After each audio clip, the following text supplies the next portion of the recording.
ಈಗ ಈಗ ನಮಗೆ ಗೊತ್ತಾಗ್ತಾ ಇರುವಂಥದ್ದು ಡಾಕ್ಟರ್ ದಿನೇಶ್ ಅವರೇ, ಪಾಕಿಸ್ತಾನದ ವಾಯುನೆಲೆಯಲ್ಲೇನೆ ಭಾರತ ಈಗ ಅವರ 2 ಜೆಟ್ಗಳನ್ನು ಭಾರತ ಕಡೆ ನುಗ್ಗಿ ಬರ್ತಾ ಇದ್ದಂಥ ಪಾಕಿಸ್ತಾನದ 2 ಜೆಟ್ಗಳನ್ನು ಹೊಡೆದುರುಳಿಸಲಾಗಿದೆ. ಪಾಕಿಸ್ತಾನದ 2 ಫೈಟರ್ ಜೆಟ್ಗಳನ್ನು ಧ್ವಂಸ ಮಾಡಲಾಗಿದೆ. ಪಾಕಿಸ್ತಾನದ ಬಳಿಯಲ್ಲಿರುವಂಥದ್ದು ಒಂದು ಚೀನಾದ್ದು, ಇನ್ನೊಂದು ಅಮೇರಿಕಾದ ನಿರ್ಮಿತವಾಗಿರ್ತಕ್ಕಂಥ ಫೈಟರ್ ಜೆಟ್ಗಳಿರುವಂಥದ್ದು. ಅದರಲ್ಲಿ 2 ಫೈಟರ್ ಜೆಟ್ಗಳನ್ನು ಈಗಾಗಲೇ ಒಂದು F-16 ಮತ್ತೊಂದು F-17 ಇವೆರಡು ಕೂಡ US ಫೈಟರ್ ಜೆಟ್ಗಳು. F-16 F-17 ಫೈಟರ್ ಜೆಟ್ಗಳನ್ನು ಈಗಾಗಲೇ ಹೊಡೆದು ಉರುಳಿಸಲಾಗಿದೆ ಅನ್ನೋಂಥದ್ದು. ಪಾಕಿಸ್ತಾನದ ವಾಯುನೆಲೆಯಲ್ಲೇ ಭಾರತ ಈಗ ಅದನ್ನು ಹೊಡೆದು ಉರುಳಿಸಿದ್ದಾರೆ. ಇಮಿಡಿಯೇಟ್ ಆದಂಥ ರಿಟಾಲಿಯೇಷನ್ ಭಾರತದ ಕಡೆಯಿಂದ ಆಗ್ತಾ ಇದೆ. ಬಹುತೇಕ ಇದು ಸಿಯಾಲ್ಕೋಟ್ ಮತ್ತು ಇತರೆ ಏನು ಏರ್ ಬೇಸ್ಗಳಿದ್ದಾವೆ ಅಲ್ಲೂ ಕೂಡ ಅಟ್ಯಾಕನ್ನು ಈಗ ಭಾರತ ಕಡೆಯಿಂದಲೂ ಕೂಡ ಸ್ಟಾರ್ಟ್ ಮಾಡಲಾಗಿದೆ ಅಂತ ಎಲ್ಲ ಮಾಡ್ತಾರೆ. ಯಾಕಂದ್ರೆ ತುಂಬಾ ಸ್ಟ್ರಾಂಗ್ ರಿಟಾಲಿಯೇಷನ್ ಆಗುತ್ತೆ. ಯಾಕಂದ್ರೆ ನಮ್ದು ಸಿಟಿ ಮೇಲೆ ಅಟ್ಯಾಕ್ ಮಾಡಿದಾರಲ್ಲ. ಹೌದು. So there be a firm and very strong retaliation. Exactly. Yeah ಅದಂತೂ. But we are very confident and ನಮ್ಗೆ ಯಾವುದು ಹೆದರಿಕೆ ಇಲ್ಲ, ಇಲ್ಲಿ ಜನನು ಎದುರ್ಕೊಳ್ಳೋದಿಲ್ಲ. So we are very confident about our forces and the prime minister. ಎಲ್ಲರಿಗೂ ಧೈರ್ಯ ಇದೆ. ಈಗ ಮಾಡಿದ್ರೇನೆ ಮುಂದೆ ಮಾಡಕ್ ಆಗಲ್ಲ ಅಂತಾನು ಗೊತ್ತಿದೆ. ಹೌದು. ಪಾಕಿಸ್ತಾನ ಯಾವತ್ತೂ ಕೂಡ ನಿರೀಕ್ಷೆ ಮಾಡಿದ್ದಿರ್ಲಿಕ್ಕಿಲ್ಲ ಆ ರೀತಿಯಾದಂತ ಉತ್ತರ. ಅವ್ರಿಗೆ ಗೊತ್ತಿರ್ಲಿಲ್ಲ. ಯಾಕಂದ್ರೆ ನಮ್ಮಲ್ಲಿ ಈ ತರ ಎಲ್ಲ ಇಷ್ಟು ಎಕ್ವಿಪ್ ಆಗಿದ್ದಾರೆ ಅಂತ ಅವ್ರು ಕನ್ಸಿನಲ್ಲೂ ಅನ್ಕೊಂಡಿರ್ಲಿಲ್ಲ. ಅಂಡ್ ನನ್ಗೆ ಗೊತ್ತಿರೋ ಹಾಗೆ ದಿಸ್ ಇಸ್ ಜಸ್ಟ್ ಟ್ರೈಲರ್ ತರ ಇನ್ನ ಇದೆ. ಇಂಡಿಯಾ ಭಾರತಕ್ಕಿಂತ ಅಡ್ವಾನ್ಸ್ಡ್ ಟೆಕ್ನಾಲಜಿ ಅವ್ರ ಹತ್ರ ಇದ್ದಾಗಲೂ 1965 ಕೂಡ ಅವ್ರನ್ನ ಹಂಗೇನೆ ಇದು ಮಾಡಿದ್ದಿತ್ತು. 1971 ಅಲ್ಲೂ ಕೂಡ ಅದೇ ಸ್ವರೂಪದಲ್ಲಿ ಅವ್ರನ್ನ 3 ದಿವಸ 6 ದಿವಸ 7 ದಿವಸದಲ್ಲಿ ಅವ್ರನ್ನ ಯುದ್ಧದಲ್ಲಿ ಮುಗಿಸಿರುವಂಥದ್ದು ಕೂಡ ಇದೆ. ಈಗ ಅದೆಲ್ಲದಕ್ಕಿಂತ ಎಷ್ಟೋ ಮುಂದಕ್ಕೆ ಬಂದಿದೆ ಭಾರತ. ಆ ಎಲ್ಲ ಕಾಲಗಳಿಂದ ಬಹಳ ಮುಂದೆ ಬಂದಿದೆ. ಪಾಕಿಸ್ತಾನ ಆ ಎಲ್ಲ ಕಾಲಗಳಿಂದ ಎಷ್ಟೋ ಹಿಂದೆಯಲ್ಲೂ ಇದೆ ಅಂತ. ಪಾಕಿಸ್ತಾನ ಆಗಿರ್ಬೋದು ಎಲ್ಲ ರೀತಿಯಲ್ಲೂ ಕೂಡ ಬಹಳ ಕೆಟ್ಟದಾದಂತಹ ಪರಿಸ್ಥಿತಿಯಲ್ಲಿ ಇರುವಂತಹ ದೇಶ ಆಗಿದೆ ಅದು. ಇಲ್ಲ ಅದೇ ಈಗ ಏನಂದ್ರೆ ನೋಡಿ, ಈಗ they are trying to attack ನಮ್ಮ ಈ ಜಮ್ಮು ಕಾಶ್ಮೀರ, ಹೌದು, ಈ ಪಂಜಾಬಿನ ಕೆಲವು ಭಾಗ ಅಷ್ಟೇ. ಅವರು ರಾಜಸ್ಥಾನ್, ಗುಜರಾತ್ ಆ ಕಡೆ ಹೋಗೋದಿಲ್ಲ, ಸಮುದ್ರ ಆ ಕಡೆ ಎಲ್ಲ ಹೋಗೋದಿಲ್ಲ. ಹೌದೌದೌದು. ಯಾಕಂದ್ರೆ ಲೋಕಲ್ ಸಿಂಪಥೈಸರ್ಸ್ ಸಪೋರ್ಟರ್ಸ್ ಅವ್ರಿಗಿದೆ, ಈ ಕಡೆ ಸಿಗ್ತಾರೆ ಅನ್ಬಿಟ್ಟೆ ಅವರು ಅಷ್ಟು ಇಂಟೆಲಿಜೆನ್ಸ್ ಬರ್ತದೆ. ಹೌದು. ಈ ಆರ್ಮಿ ಬೇಸು ಇಲ್ಲೆಲ್ಲ ಏನಿದೆ ಅಂತ ಹೇಳೋರು ಇಲ್ಲೆಲ್ಲ ಜನ ಇದಾರೆ, ಇಲ್ಲ ಅಂತಾನೆ ಹೇಳೋದಿಲ್ಲ. ನನಗೆ ಗೊತ್ತಿದೆ, ಸುಮಾರು ಜನ ಇದಾರೆ ಆತರ. ಹೌದು. So that is why they have got that courage ಅಷ್ಟೇ. ಆ ಕಡೆ ಹೋಗೋದಿಲ್ಲ, ರಾಜಸ್ಥಾನ್, ಗುಜರಾತ್ ಆ ಕಡೆ ಹೋಗ್ಲಿಕ್ಕೆ ಧೈರ್ಯ ಮಾಡೋದಿಲ್ಲ ಅವರು. ಹೌದು. ಅಂದ್ರೆ ಲೋಕಲ್ ಸಪೋರ್ಟ್ ಸಿಗೋದಿಲ್ಲ. ಆಮೇಲೆ ನೇವಿ ಆ ಕಡೆನೂ ಹೋಗ್ಲಿಕ್ಕೆ ಹೋಗೋದಿಲ್ಲ ಅವರು. ಹೌದು. They don't have that, they are not that equip to handle in the navy related ಇದು. ಹೌದು ಹೌದು ಹೌದು. ಹಾ. Yes, thank you doctor Dinesh ಅವರೇ. ಸೇಫ್ ಆಗಿರಿ. ಹಾಗೆ ನಿಮ್ ಜೊತೆ ಮಾತಾಡ್ತೀನಿ, ಮತ್ತೆ ಮಾತಾಡ್ತೀನಿ. ಥ್ಯಾಂಕ್ ಯು ಡಾಕ್ಟರ್ ದಿನೇಶ್ ಅವರೇ. ಇದು ಡಾಕ್ಟರ್ ದಿನೇಶ್ ಅವರು ಜಮ್ಮುವಿನಲ್ಲಿ ಅವರ ಕಣ್ಣೆದುರುಗಡೆ ನಡೀತಾ ಇರುವಂತಹ ವಿಚಾರಗಳನ್ನು ಕೂಡ ನ್ಯೂಸ್ 18 ಮೂಲಕವಾಗಿ ವಿವರಿಸಿದರು. ಪಾಕಿಸ್ತಾನದಿಂದ ಅಪ್ರಚೋದಿತವಾದಂತಹ ಶೆಲ್ ದಾಳಿ ಆಯಿತು. ಕಾಶ್ಮೀರದಲ್ಲಿ ಬ್ಲಾಕ್ಔಟ್ ಅನ್ನು ಘೋಷಣೆ ಮಾಡಲಾಗಿದೆ. ಈಗಾಗಲೇ ಎಲ್ಲ ಕಡೆಗಳಲ್ಲೂ ಕೂಡ ಕಂಪ್ಲೀಟ್ ಆದಂತಹ ಪಂಜಾಬ್ನ ಅಮೃತಸರ ಇರಬಹುದು, ನಮ್ಮ ಬಾರ್ಡರ್ ನಗರಗಳಿಂದವೆ ಎಲ್ಲ ಕಡೆಯಲ್ಲೂ ಕೂಡ ಸಂಪೂರ್ಣವಾಗಿ ವಿದ್ಯುತ್ ಕಡಿತಗೊಳಿಸಿ ಬ್ಲಾಕ್ಔಟ್ ಮಾಡಲಾಗಿದೆ. ಈ ಹಂತದಲ್ಲಿ ಬಹಳ ಮುಖ್ಯವಾದಂಥ ಒಂದು ಅಂಶ ಏನಂತ ಹೇಳಿದರೆ, ಪಾಕಿಸ್ತಾನಕ್ಕೆ ಯಾವುದೇ ರೀತಿಯಂತಹ ಗುರಿಗಳನ್ನು ಸಾಧಿಸಿ ಸಾಮಾನ್ಯ ಜನರ ಮೇಲೆ, ಭಾರತದ ನಾಗರಿಕರ ಮೇಲೆ ದಾಳಿಯನ್ನು ನಡೆಸದಂತೆ ನೋಡ್ಕೊಳ್ಬೇಕಾಗಿದ್ದು ಬಹಳ ಮುಖ್ಯವಾದಂತಹ ಒಂದು ಪ್ರಯತ್ನ ಆಗಿರುತ್ತೆ. ಇದರ ಭಾಗವಾಗಿಯೇ ಈಗಾಗಲೇ ಪಾಕಿಸ್ತಾನದ 3 ಯುದ್ಧ ವಿಮಾನಗಳನ್ನು ಹೊಡೆದುರುಳಿಸಲಾಗಿದೆ. ಕಾಶ್ಮೀರದಲ್ಲಿ ಬ್ಲಾಕ್ಔಟ್ ಘೋಷಣೆ ಮಾಡಲಾಗಿದೆ. ಪಂಜಾಬ್ನ ಅಮೃತಸರದಲ್ಲೂ ಕೂಡ ಬ್ಲಾಕ್ಔಟ್ ಮಾಡಲಾಗಿದೆ. ಅಂದರೆ ಆಯಾ ಪ್ರದೇಶಗಳಲ್ಲಿ ಸಂಪೂರ್ಣವಾಗಿ ಈಗ ಕತ್ತಲ ಆವರಿಸಿದೆ. ಇಡೀ ಬಾರ್ಡರ್ನ ಹಳ್ಳಿಗಳಲ್ಲಿರ್ಬೋದು, ನಗರಗಳಲ್ಲಿರ್ಬೋದು ಸಂಪೂರ್ಣವಾಗಿ ವಿದ್ಯುತ್ ಕಡಿತವನ್ನು ಮಾಡೋದ್ರ ಮೂಲಕವಾಗಿ ಗಂಭೀರ ಪರಿಸ್ಥಿತಿಯನ್ನು ಎದುರಿಸೋದಕ್ಕೆ ಬೇಕಾದಂಥ ಸರ್ವ ಸಿದ್ಧತೆಯನ್ನು ಭಾರತ ಮಾಡಿದೆ. ಪಾಕಿಸ್ತಾನ ಒಂದು ರೀತಿಯಲ್ಲಿ ಭಾರತದ ಮೇಲೆ ಯುದ್ಧವನ್ನು ಸಾರದ ರೀತಿಯಲ್ಲಿನೇ ಇವತ್ತು ದಾಳಿಯನ್ನು ಮಾಡಿರುವಂಥದ್ದು ಜನಸಾಮಾನ್ಯರ ಮೇಲೆ. ಯಾಕೆಂದರೆ ಪಾಕಿಸ್ತಾನದಲ್ಲಿ ಭಾರತ ಮಾಡಿರುವಂತಹ ದಾಳಿಯ ಸಂದರ್ಭದಲ್ಲಿ ಯಾವುದೇ ಅಲ್ಲಿಯ ಸಿವಿಲಿಯನ್ಸ್ ಯಾವುದೇ ರೀತಿಯಾದಂತಹ ನಾಗರಿಕರ ಯಾವುದೇ ಸಾವುಗಳು ಕೂಡ ವರದಿ ಆಗಿರಲಿಲ್ಲ. ಕೇವಲ ಉಗ್ರರ ನೆಲೆಗಳ ಮೇಲೆ ಮಾತ್ರನೇ ದಾಳಿ ನಡೆಸಲಾಗಿತ್ತು. ಅಲ್ಲಿ ಇರುವಂತಹ ಉಗ್ರರು ಕಟ್ಟಿಕೊಂಡಿದ್ದಂತಹ ಅವರ ಕಟ್ಟಡಗಳನ್ನು ಧ್ವಂಸ ಮಾಡಲಾಗಿತ್ತು. ಹಾಗೆಯೇ ಜಮ್ಮುವಿನ ಸಂಬಾದಲ್ಲೂ ಕೂಡ ಈಗ ಸಂಪೂರ್ಣ ಬ್ಲಾಕ್ಔಟ್ ಮಾಡಲಾಗಿದೆ. ಸಂಭಾಬಳಿಯಲ್ಲಿ ಈಗ ಸಂಪೂರ್ಣವಂತ ಬ್ಲಾಕ್ಔಟ್ ಮಾಡಿದ್ದಾರೆ. ಪಾಕಿಸ್ತಾನದಿಂದ ಅಪ್ರಚೋದಿತವಾದಂತಹ ಶೆಲ್ ದಾಳಿ ಆಗ್ತಾ ಇದೆ. ಆ ಭಾಗದಿಂದ ಬರ್ತಾ ಇರುವಂತಹ ಶೆಲ್ ದಾಳಿ ಇರಬಹುದು, ಡ್ರೋನ್ ಮೂಲಕವಾಗಿ ಆಗ್ತಾ ಇರುವಂತಹ ಅಟ್ಯಾಕ್ ಮತ್ತು ಮಿಸೈಲ್ ಅಟ್ಯಾಕ್. ಹೀಗೆ 3 ಸ್ವರೂಪದಲ್ಲಿ ಈಗ ಪಾಕಿಸ್ತಾನ ಭಾರತದ ಕಡೆಗೆ, ಭಾರತದ ಉತ್ತರ ಭಾಗದಲ್ಲಿ ಬಹಳ ಮುಖ್ಯವಾಗಿ ಜಮ್ಮು ಭಾಗದಿಂದ ಕೆಳಭಾಗದ ಕಡೆಗೆ ದಾಳಿಯನ್ನು ನಡೆಸ್ತಾ ಇದೆ ಪಾಕಿಸ್ತಾನ. ಜಮ್ಮುವಿನಿಂದ ಹಿಡಿದು ಅಮೃತಸರದವರೆಗೆ ಬರುವಂತಹ ಪ್ರದೇಶಗಳಲ್ಲಿ ಪಾಕಿಸ್ತಾನ ದಾಳಿಯನ್ನು ನಡೆಸ್ತಾ ಇದೆ. ಹೀಗಾಗಿ ಅದನ್ನು ರಿಟಾಲಿಯೇಟ್ ಮಾಡುವಂತಹ ಕೆಲಸವನ್ನು, ಅದಕ್ಕೆ ತಿರುಗೇಟು ಕೊಡುವಂತಹ ಕೆಲಸವನ್ನು ಭಾರತ ಪಾಕಿಸ್ತಾನ ಬಯಸಿದ್ದಕ್ಕಿಂತ ಜಾಸ್ತಿಯಾಗಿ ಮಾಡ್ತಾ ಇದೆ. ಪಾಕಿಸ್ತಾನ ಏನು ಅಂದ್ಕೊಂಡಿತ್ತು ಅಂತ ಹೇಳಿದರೆ, ನಾವೊಂದು 4 ಶೆಲ್ ದಾಳಿ ಮಾಡಿದರೆ ಭಾರತದವರು ಸುಮ್ಮನಿರ್ತಾರೆ, ಭಾರತ ಸುಮ್ಮನಿರಬಹುದು, ಅಥವಾ ಹೇಗೆ ಪಾಕಿಸ್ತಾನದ ಒಬ್ಬ ಯುವಕ ಒಂದು ವಿಡಿಯೋ ಮಾಡಿಕೊಂಡು ಹೇಳ್ತಾ ಇದ್ದ, ಭಾರತದಿಂದ ಬಂದಿರುವ ಎಲ್ಲ ಕ್ಷಿಪಣಿಗಳು ಕೂಡ ಕರೆಕ್ಟಾಗಿ ಅದರ ಪ್ರದೇಶಗಳಲ್ಲಿ ಸ್ಫೋಟ ಆಗಿದೆ, ಒಂದೇ ಒಂದು ಕ್ಷಿಪಣಿಯನ್ನು ಕೂಡ ನಮ್ಮ ಪಾಕಿಸ್ತಾನದವರಿಗೆ ಉರುಳಿಸೋದಕ್ಕೆ ಆಗಲಿಲ್ಲ ಅಂತೇಳಿ ಪಾಕಿಸ್ತಾನದ ಯುವಕ ಒಬ್ಬ ಹೇಳ್ತಾ ಇದ್ದ. ಅದೇ ಸ್ವರೂಪದಲ್ಲಿ ಈಗ ಪಾಕಿಸ್ತಾನ ಏನು ಅಂದ್ಕೊಂಡಿತ್ತು, ತಾನು ಹಾರಿಸಿರುವಂತಹ ಕ್ಷಿಪಣಿಗಳು ಭಾರತಕ್ಕೆ ಹೋಗುತ್ತೆ, ಟಾರ್ಗೆಟ್ ರೀಚ್ ಆಗುತ್ತೆ, ಬ್ಲಾಸ್ಟ್ ಆಗುತ್ತೆ, ಭಾರತ ಸುಮ್ಮನೆ ಆಗಿ ಕೂತ್ಕೊಂಡು ನೋಡ್ತಾ ಇರುತ್ತೆ ಅಂತೇಳಿ. ಆದರೆ ಹಾಗಾಗಿಲ್ಲ. ಯಾಕೆಂದರೆ ಇದು ಭಾರತದ ಮೇಲೆ ನಡೆಸಿರುವಂತಹ ಈ ದಾಳಿಯಲ್ಲಿ ಬಹುತೇಕ ಹಲವಾರು ಅವರ ಡ್ರೋನ್ಗಳನ್ನು ಮತ್ತು ಈಗಾಗಲೇ ಭಾರತದ ಕಡೆಗೆ ನುಗ್ಗಿ ಬರ್ತಾ ಇದ್ದಂತಹ ಕ್ಷಿಪಣಿಗಳನ್ನು ಮಧ್ಯದಲ್ಲಿನೇ ಅವುಗಳನ್ನು ಇಂಟರ್ಸೆಪ್ಟ್ ಮಾಡಲಾಗಿದೆ, ಅಂದರೆ ಅವುಗಳನ್ನು ಹೊಡೆದುರುಳಿಸಲಾಗಿದೆ. ಆ ಮೂಲಕವಾಗಿ ಭಾರತದ ಮೇಲೆ ಅದು ಹಾನಿಯನ್ನು ಮಾಡದಂಗೆ ತಡೆಯಲಾಗಿದೆ. ಹಾಗಿದ್ರೂ ಕೂಡ ಇದರ ನಡುವೆ ಕೂಡ ಕೆಲವೊಂದು ಬ್ಲಾಸ್ಟ್ಗಳು ಆಗಿರುವಂಥದ್ದು ಕೂಡ ನಡೆದಿದೆ. ಈ ನಡುವೆ ಭಾರತದಲ್ಲಿ ನಡೀತಾ ಇರುವಂತಹ ಒಂದು ಪಂದ್ಯವನ್ನು ಕೂಡ ರದ್ದುಗೊಳಿಸಲಾಗಿದೆ.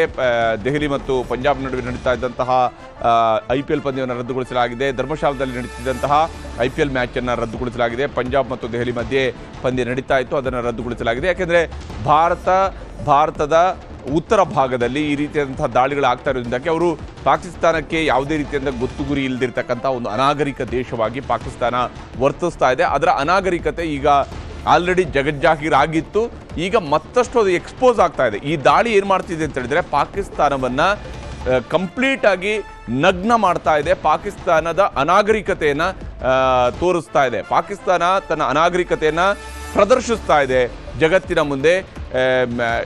ಇಲ್ಲದೆ ಹೋದರೆ ಸಿವಿಲಿಯನ್ಸ್ ಮೇಲೆ, ಯಾಕೆಂದರೆ ಜಮ್ಮುವಿನ ಮೇಲೆ ಅದು ದಾಳಿ ಮಾಡಬೇಕು, ಜಮ್ಮು ನಗರದ ಮೇಲೆ ದಾಳಿ ಮಾಡಬೇಕಂದ್ರೆ ಪಾಕಿಸ್ತಾನದ ಯಾವುದೇ ನಗರದ ಮೇಲೆ ಭಾರತ ದಾಳಿಯನ್ನು ನಡೆಸ್ತಿಲ್ಲ. ಈಗ ಮೊನ್ನೆಯಿಂದ ನಡೆಸ್ತಾ ಇರುವಂತಹ ದಾಳಿಗಳು ನೇರವಾಗಿ ಪಾಕಿಸ್ತಾನದ ಒಳಗಡೆ ಇರುವಂತಹ ಉಗ್ರರ ಅಡಗುದಾಣಗಳನ್ನು ಧ್ವಂಸ ಮಾಡುವಂಥದ್ದಿರ್ಬೋದು, ಅಥವಾ ಸೇನಾ ನೆಲೆಯನ್ನಿದ್ದಾಗ ಬರೀ ಸೇನಾ ನೆಲೆಯಲ್ಲಿ ಮಾತ್ರನೇ ಬ್ಲಾಸ್ಟ್ ಮಾಡುವಂಥ ಕೆಲಸವನ್ನು ಮಾಡ್ತು. ಕರಾಚಿ, ರಾವಲ್ಪಿಂಡಿಯಲ್ಲೂ ಕೂಡ ಅದೇ ಸ್ವರೂಪದ ದಾಳಿಗಳು ನಡೆದಿರುವಂಥದ್ದೇ ಹೊರತು ಎಲ್ಲೂ ಸಿವಿಲಿಯನ್ಸನ್ನು ಕೊಲ್ಲುವಂತಹ ಕಡೆಗೆ ಹೋಗಲಿಲ್ಲ. ಆದರೆ ಈಗ ಪಾಕಿಸ್ತಾನದ ಕಡೆಯಿಂದ ಆಗ್ತಾ ಇರುವಂತಹ ಶೆಲ್ಲಿಂಗ್ ಏನಿದೆ, ಅಥವಾ ಅವರು ಮಾಡಿಸ್ತಾ ಇರುವಂತಹ ಏನು ಡ್ರೋನ್ ದಾಳಿ ಏನಿದೆ, ಹಾಗೂ ಪಾಕಿಸ್ತಾನ ನಡೆಸ್ತಾ ಇರುವಂತಹ ಕ್ಷಿಪಣಿ ದಾಳಿ ಏನಿದೆ, ಇವು ಭಾರತದ ನಗರಗಳನ್ನು ಆಯ್ಕೆ ಮಾಡಿಕೊಂಡಿದೆ ಪಾಕಿಸ್ತಾನ, ಭಾರತದ ನಾಗರಿಕರನ್ನು ಟಾರ್ಗೆಟ್ ಮಾಡಿಕೊಂಡಿದೆ ಪಾಕಿಸ್ತಾನ, ಭಾರತದ ಪ್ರಜೆಗಳನ್ನು ಕೊಲ್ಲಬೇಕು ಅನ್ನೋಂತಹ ಅದರ ರಕ್ತದಾಹವನ್ನು ನಿಲ್ಲಿಸಬೇಕಾಗಿರುವಂಥದ್ದು ಈಗ ಭಾರತದ ಬಹಳ ದೊಡ್ಡ ಜವಾಬ್ದಾರಿ ಆಗಿರುತ್ತೆ. ಯಾಕೆಂದರೆ ತನ್ನ ಪಕ್ಕದಲ್ಲಿರುವಂಥ ಒಂದು ರಕ್ಕಸ ದೇಶವನ್ನು ಎಷ್ಟು ದಿವಸಗಳ ಕಾಲ ಸಹಿಸಿಕೊಂಡು ಇರಬೇಕು ಭಾರತ ಅಂತೇಳಿ ಅದನ್ನು ಹೊಸಕ್ಕೆ ಹಾಕುವಂತಹ ಕಾಲ ಬಹುಶಃ ಪಾಕಿಸ್ತಾನನೇ ಅದಕ್ಕೊಂದು ಮುಕ್ತ ಆಹ್ವಾನವನ್ನು ಕೊಟ್ಟಿದೆ, ಹೊಸಕ್ಕೆ ಹಾಕಿ ಅಂತೇಳಿ. ಬಹುಶಃ ಈಗ ಆ ಕಾಲವು ಕೂಡ ಸನ್ನಿಹಿತ ಆಗಿದೆ. ಯಾವುದಕ್ಕೂ ಕೂಡ ಕಾಲ ಕೂಡಿ ಬರಬೇಕಾಗಿರುತ್ತೆ, ಅಂಥದ್ದೊಂದು ಕಾಲ ಕೂಡಿ ಬಂದಂಗೆ ಕಾಣ್ತಾ ಇದೆ ಪಾಕಿಸ್ತಾನದ ಪಾಲಿಗೆ. ಈಗಾಗಲೇ ಪಾಕಿಸ್ತಾನದ ಒಳಗಡೆ ನುಗ್ಗಿ ಅಲ್ಲಿರುವಂತಹ ಅವರ 3 ಯುದ್ಧ ವಿಮಾನಗಳನ್ನು ಧ್ವಂಸ ಮಾಡುವಂಥ ಕೆಲಸವನ್ನು ಈಗ ಭಾರತ ಮಾಡಿದೆ. ಪಾಕಿಸ್ತಾನ ಯುದ್ಧ ವಿಮಾನಗಳನ್ನು ಕೂಡ ಹಾರಿಸಲಾಗದಂಥ ಸ್ಥಿತಿ ಸದ್ಯಕ್ಕೆ ಅದು ನಿರ್ಮಾಣ ಮಾಡಿಕೊಳ್ಳುತ್ತೆ, ಮತ್ತು ಭಾರತದ ಕಡೆಗೆ ಅದರ ಬಳಿಯಲ್ಲಿರ್ತಕ್ಕಂಥದ್ದು ಇರುವ ಬೇರೆಯವರು ಕೊಟ್ಟಿರುವಂತಹ ಕೆಲವೊಂದು ಯುದ್ಧ ವಿಮಾನಗಳನ್ನು ಮಾತ್ರ ಅದು ಸ್ವಲ್ಪ ಬಳಕೆ ಮಾಡಿಕೊಳ್ಬೋದೇ ಹೊರತು ಬೇರೇನು ಮಾಡೋದಕ್ಕೆ ಸಾಧ್ಯ ಇಲ್ಲ. F-16, F-17 ಅಡ್ವಾನ್ಸ್ಡ್ ಯುದ್ಧ ವಿಮಾನಗಳು, ಅಮೆರಿಕದ ಅಡ್ವಾನ್ಸ್ಡ್ ಯುದ್ಧ ವಿಮಾನಗಳು. ಆದರೆ ಎಂಥವರ ಕೈಗೆ ಸಿಕ್ಕಿದೆ ಅಂತಂದರೆ, ಬಳಸೋದಕ್ಕೆ ಯೋಗ್ಯತೆ ಇಲ್ಲದಿರುವಂಥ ಕೈಗೆ ಸಿಕ್ಕಿದಾಗ ಅವುಗಳು ಕೂಡ ನಾಶ ಆಗ್ತವಲ್ಲ, ಹಾಗೆ ನಾಶ ಆಗ್ತಾ ಇದೆ. ಪಾಕಿಸ್ತಾನದ 3 ಫೈಟರ್ ಜೆಟ್ಗಳನ್ನು ಧ್ವಂಸ ಮಾಡಲಾಗಿದೆ. F-16 ಮತ್ತು F-17 ಫೈಟರ್ ಜೆಟ್ಗಳು ಉಡೀಸಾಗಿದ್ದಾವೆ. ಪಾಕಿಸ್ತಾನದ ಯುದ್ಧ ವಿಮಾನಗಳನ್ನು ಧ್ವಂಸ ಮಾಡಿದೆ ಪಾಕಿಸ್ತಾನದ ವಾಯು ನೆಲೆಯಲ್ಲಿನೇ ಅವುಗಳನ್ನು ಧ್ವಂಸ ಮಾಡಲಾಗಿದೆ. ಭಾರತ ಕಡೆಗೆ ನುಗ್ಗಿ ಬರ್ತಿದ್ದಂತಹ ಪಾಕ್ ಜೆಟ್ಗಳನ್ನು ಈಗ ಹೊಡೆದುರುಳಿಸುವಂತಹ ಕೆಲಸವನ್ನು ಮಾಡಲಾಗಿದೆ. ಬಹುತೇಕ ಭಾರತದ ಬಟಿಂಡಾ ಏರ್ ಬೇಸ್ನಲ್ಲಿ ಈಗಾಗಲೇ ಏನು ನಮ್ಮ ಜೆಟ್ಗಳು ಕೂಡ, ನಮ್ಮ ಫೈಟರ್ ಜೆಟ್ಗಳು ಕೂಡ ಸ್ಕ್ರಾಂಬಲ್ ಆಗಿರ್ತವೆ. ಅವುಗಳು ಯುದ್ಧದ ಮೋಡ್ಗೆ ತಿರುಗಿ ಆಗಿರುತ್ತೆ. ಆ ಮೂಲಕವಾಗಿ ಇವುಗಳಿಗೆ ಕೌಂಟರ್ ಕೊಡುವಂತಹ ಪ್ರಯತ್ನವನ್ನು ಭಾರತ ಆರಂಭಿಸಿದೆ. ಯಾವ ದಾಳಿಯನ್ನು ಪಾಕಿಸ್ತಾನ ಭಾರತದ ಮೇಲೆ ಮಾಡಿ ಪಾಕಿಸ್ತಾನಿಗಳನ್ನು ಸಮಾಧಾನ ಪಡಿಸೋದಕ್ಕೆ ತನ್ನ ದೇಶದಲ್ಲೂ ಮುಖ ಉಳಿಸ್ಕೊಳ್ಳೋದಕ್ಕೆ ಅಲ್ಲಿಯ ಪ್ರಧಾನಿ ಮಾಡ್ತಾ ಇರ್ತಕ್ಕಂತಹ ಕೆಲಸ ಏನಿದೆಯಲ್ಲ, ಆ ಪ್ರಧಾನಿಗೆ ಮತ್ತು ಆ ಪ್ರಧಾನಿಯ ಸೇನಾ ದಂಡನಾಯಕ ಏನು ಒಬ್ಬ ಏನು ಅನಾಗರಿಕನ ರೀತಿಯಲ್ಲಿ ಸೈನಿಕನಿಗೆ ಇರಬೇಕಾಗಿರುವಂಥ ಕನಿಷ್ಠ ಸೇವಾ ನಿಯಮಗಳನ್ನು ಕೂಡ ಪಾಲಿಸದೇನೆ ಆತನ ಬಾಯಲ್ಲಿ ಬಂದಿರತಕ್ಕಂಥದ್ದು ಯಾವುದೋ ಒಬ್ಬ ಏನು ಪಾಕಿಸ್ತಾನದ ಉಗ್ರ ಮೌಲ್ವಿಗಳು ಹೇಗೆ ಮಾತಾಡ್ತಾರಲ್ಲ, ಆ ಮೌಲಾನಾಗಳು ಯಾವ ರೀತಿಯಾಗಿ ಮಾತಾಡ್ತಾರೆ ಉಗ್ರರು, ಆ ಸ್ವರೂಪದಲ್ಲಿ ಈತ ಕೂಡ ಮಾತನಾಡಿದ್ದ ಅಲ್ಲಿಯ ಸೇನೆಯ ಮುಖ್ಯಸ್ಥ. ಆ ಸೇನೆಯ ಮುಖ್ಯಸ್ಥನ ಮಾತಿನ ನಂತರ ಭಾರತದ ನೆಲದಲ್ಲಿ ಪಹಲ್ಗಾಮ್ನಲ್ಲಿ ಪಾಕಿಸ್ತಾನದ ಪ್ರಚೋದಿತ ಉಗ್ರರು ದಾಳಿಯನ್ನು ನಡೆಸ್ತಾರೆ. 26 ಜನರನ್ನು ಕೊಂದು ಹಾಕ್ತಾರೆ. ಆ 26 ಜನರ ಕೊಂದು ಹಾಕಿದ್ದಕ್ಕೆ ಆಪರೇಷನ್ ಸಿಂಧೂರದ ಮೂಲಕವಾಗಿ ತಿರುಗೇಟನ್ನು ಭಾರತ ಕೊಡ್ತು. ಕೇವಲ ಪಾಕಿಸ್ತಾನದಲ್ಲಿದ್ದಂಥ ಉಗ್ರರ ನೆಲೆಗಳನ್ನು ಮಾತ್ರ ಧ್ವಂಸಗೊಳಿಸುವಂಥ ಕೆಲಸವನ್ನು ಭಾರತ ಮಾಡಿತು. ಆದರೆ ಇಷ್ಟು ಉಗ್ರರ ನೆಲೆಗಳನ್ನು ಧ್ವಂಸಗೊಳಿಸ್ತಾ ಇದ್ದಂಗೆ ಪಾಕಿಸ್ತಾನ ಮಾಡಿರುವಂಥದ್ದು ಭಾರತದ ನಗರಗಳ ಕಡೆಗೆ ದಾಳಿಯನ್ನು ಮಾಡುವಂತಹ ಪ್ರಯತ್ನವನ್ನು ಮಾಡಿತು. ಭಾರತದ 15 ನಗರಗಳನ್ನು ಅದು ಗುರಿಯಾಗಿ ಮಾಡಿಸ್ತು. ಅದು ಅವಂತಿಪುರದಿಂದ ಹಿಡಿದು ಭುಜ್ವರೆಗೆ ಇರುವಂತಹ ಬೇರೆ ಬೇರೆ ನಗರಗಳನ್ನು, ಶ್ರೀನಗರ, ಜಮ್ಮು, ಪಠಾಣ್ಕೋಟ್, ಅಮೃತ್ಸರ, ಆದಂಪುರ, ಹೀಗೆ ಬೇರೆ ಬೇರೆ ನಗರಗಳನ್ನು ಅದು ಟಾರ್ಗೆಟ್ ಮಾಡುವಂತಹ ಪ್ರಯತ್ನವನ್ನು ಪಾಕಿಸ್ತಾನ ಮಾಡಿತ್ತು. ಆದರೆ ಪಾಕಿಸ್ತಾನಕ್ಕೆ ಆ ಪ್ರಯತ್ನವನ್ನು ಮಾಡೋದಕ್ಕಾಗಿಯೇ ಅದರ ಒಂದು ಏರ್ ಡಿಫೆನ್ಸ್ ಸಿಸ್ಟಮ್ ಲಾಹೋರ್ನಲ್ಲಿದ್ದದನ್ನು ಕೆಡವಿ ಹಾಕಲಾಗಿದೆ. ಈಗ ಜಮ್ಮುವನ್ನು ಕೆಣಕಿದ್ದಾರೆ. ಬಹುಶಃ ಲಾಹೋರ್ಗೆ ಅಂತಿಮ ಕಾಲ 1965ರಲ್ಲಿ ಬಂದಿತ್ತು. ಅದು ಭಾರತದ ಜೊತೆಗೆ ಅದು ವಿಲೀನ ಆಗಬೇಕಾಗಿದ್ದಿತ್ತು. ಇನ್ನೇನು ಭಾರತದ ಸೇನೆ ಲಾಹೋರ್ಗೆ ನುಗ್ಗುವಂಥದ್ದು ಮಾತ್ರ ಬಾಕಿ ಉಳಿದಿತ್ತು. ಬಹುಶಃ ಈ ಬಾರಿ ಪಾಕಿಸ್ತಾನ ಆಹ್ವಾನವನ್ನು ಕೊಟ್ಟಿದೆ, ಲಾಹೋರ್ ಕೂಡ ನಿಮ್ಮದಾಗಲಿ ಅಂತೇಳಿ. ಬಹುಶಃ ಪಾಕಿಸ್ತಾನನೇ ಬಯಸಿದಂಗೆ ಕಾಣ್ತಾ ಇದೆ. ಯಾಕಂದರೆ ಲಾಹೋರ್ ಭಾರತದ ಬಹಳ ಮುಖ್ಯವಾದಂತಹ ಪಾಕಿಸ್ತಾನದ ಬಹಳ ಮುಖ್ಯವಾದಂತಹ ನಗರ ಏನಿದೆ, ಲಾಹೋರ್ ನಗರ ಪಾಕಿಸ್ತಾನಕ್ಕೆ ಹೇಗೆ ಜಮ್ಮು ಭಾಳ ಹತ್ತಿರದಲ್ಲಿರುವಂಥ ನಗರನೋ, ಭಾರತಕ್ಕೆ ಲಾಹೋರ್ ಕೂಡ ಅಷ್ಟೇ ಹತ್ತಿರದಲ್ಲಿರ್ತಕ್ಕಂತಹ ನಗರ. ಹೀಗಾಗಿ ಪಾಕಿಸ್ತಾನ ಭಾರತಕ್ಕೆ ಮುಕ್ತ ಆಹ್ವಾನವನ್ನು ಲಾಹೋರ್ ಕಡೆಗೆ ಕೊಟ್ಟಂತೆ ಕಾಣ್ತಾ ಇದೆ. ಲಾಹೋರ್ ಮೇಲೆ 2 ಬಾರಿಯಾಗಿ ಈಗಾಗಲೇ ಕಳೆದ 2 ದಿವಸಗಳ ಅವಧಿಯಲ್ಲಿ 2 ಬಾರಿ ಲಾಹೋರ್ ನಗರದ ಅಕ್ಕಪಕ್ಕದಲ್ಲಿ ದಾಳಿಯನ್ನು ನಡೆಸಲಾಗಿದೆ. ಮುರಿದ್ಕೆ ಇರುವಂಥದ್ದು ಕೂಡ ಲಾಹೋರ್ನ ಪಕ್ಕದಲ್ಲಿ, ಲಾಹೋರ್ ಜಿಲ್ಲೆಯಲ್ಲಿ ಬರುವಂಥದ್ದು. ಹಾಗೆಯೇ ಲಾಹೋರ್ನಲ್ಲಿರುವಂತಹ ಸೇನಾ ನೆಲೆಯ ಸೇನೆಯ ಏರ್ ಡಿಫೆನ್ಸ್ ಸಿಸ್ಟಮನ್ನು ಕೂಡ ಹೊಡೆದುರುಳಿಸಲಾಗಿದೆ. ಅಲ್ಲಿಯ ರಾಡಾರ್ ಸಿಸ್ಟಮ್ಗಳನ್ನು ಹೊಡೆದುರುಳಿಸಲಾಗಿದೆ. ಬಹುಶಃ ಪಾಕಿಸ್ತಾನ ಈಗ ಸ್ವಲ್ಪ ದಿವಸಗಳಲ್ಲೇ ಸಂಪೂರ್ಣವಾಗಿ ತನ್ನ ಅಸ್ತಿತ್ವವನ್ನು ಕಳ್ಕೊಳ್ಳುವಂಥ ಹಂತದವರೆಗೂ ಕೂಡ ಹೋಗುವಂಥದ್ದು ಸ್ಪಷ್ಟ ಇದೆ.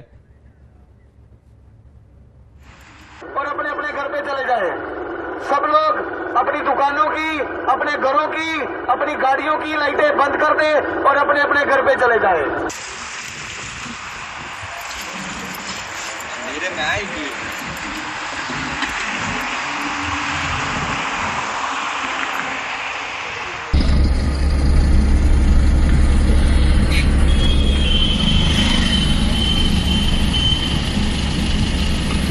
और अपने अपने घर पे चले जाए. सब लोग अपनी दुकानों की, अपने घरों की, अपनी गाड़ियों की लाइटें बंद कर दे और अपने अपने घर पे चले जाए. मेरे में आएगी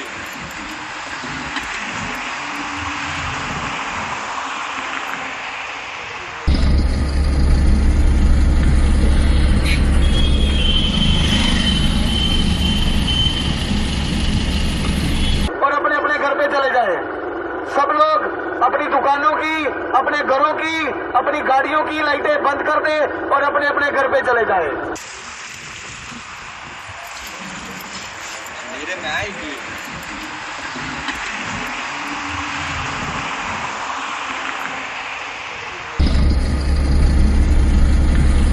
ಈ ಕಾರ್ಯಕ್ರಮದ ಪಹಲ್ಗಾಮ್ ದಾಳಿಗೆ Bharat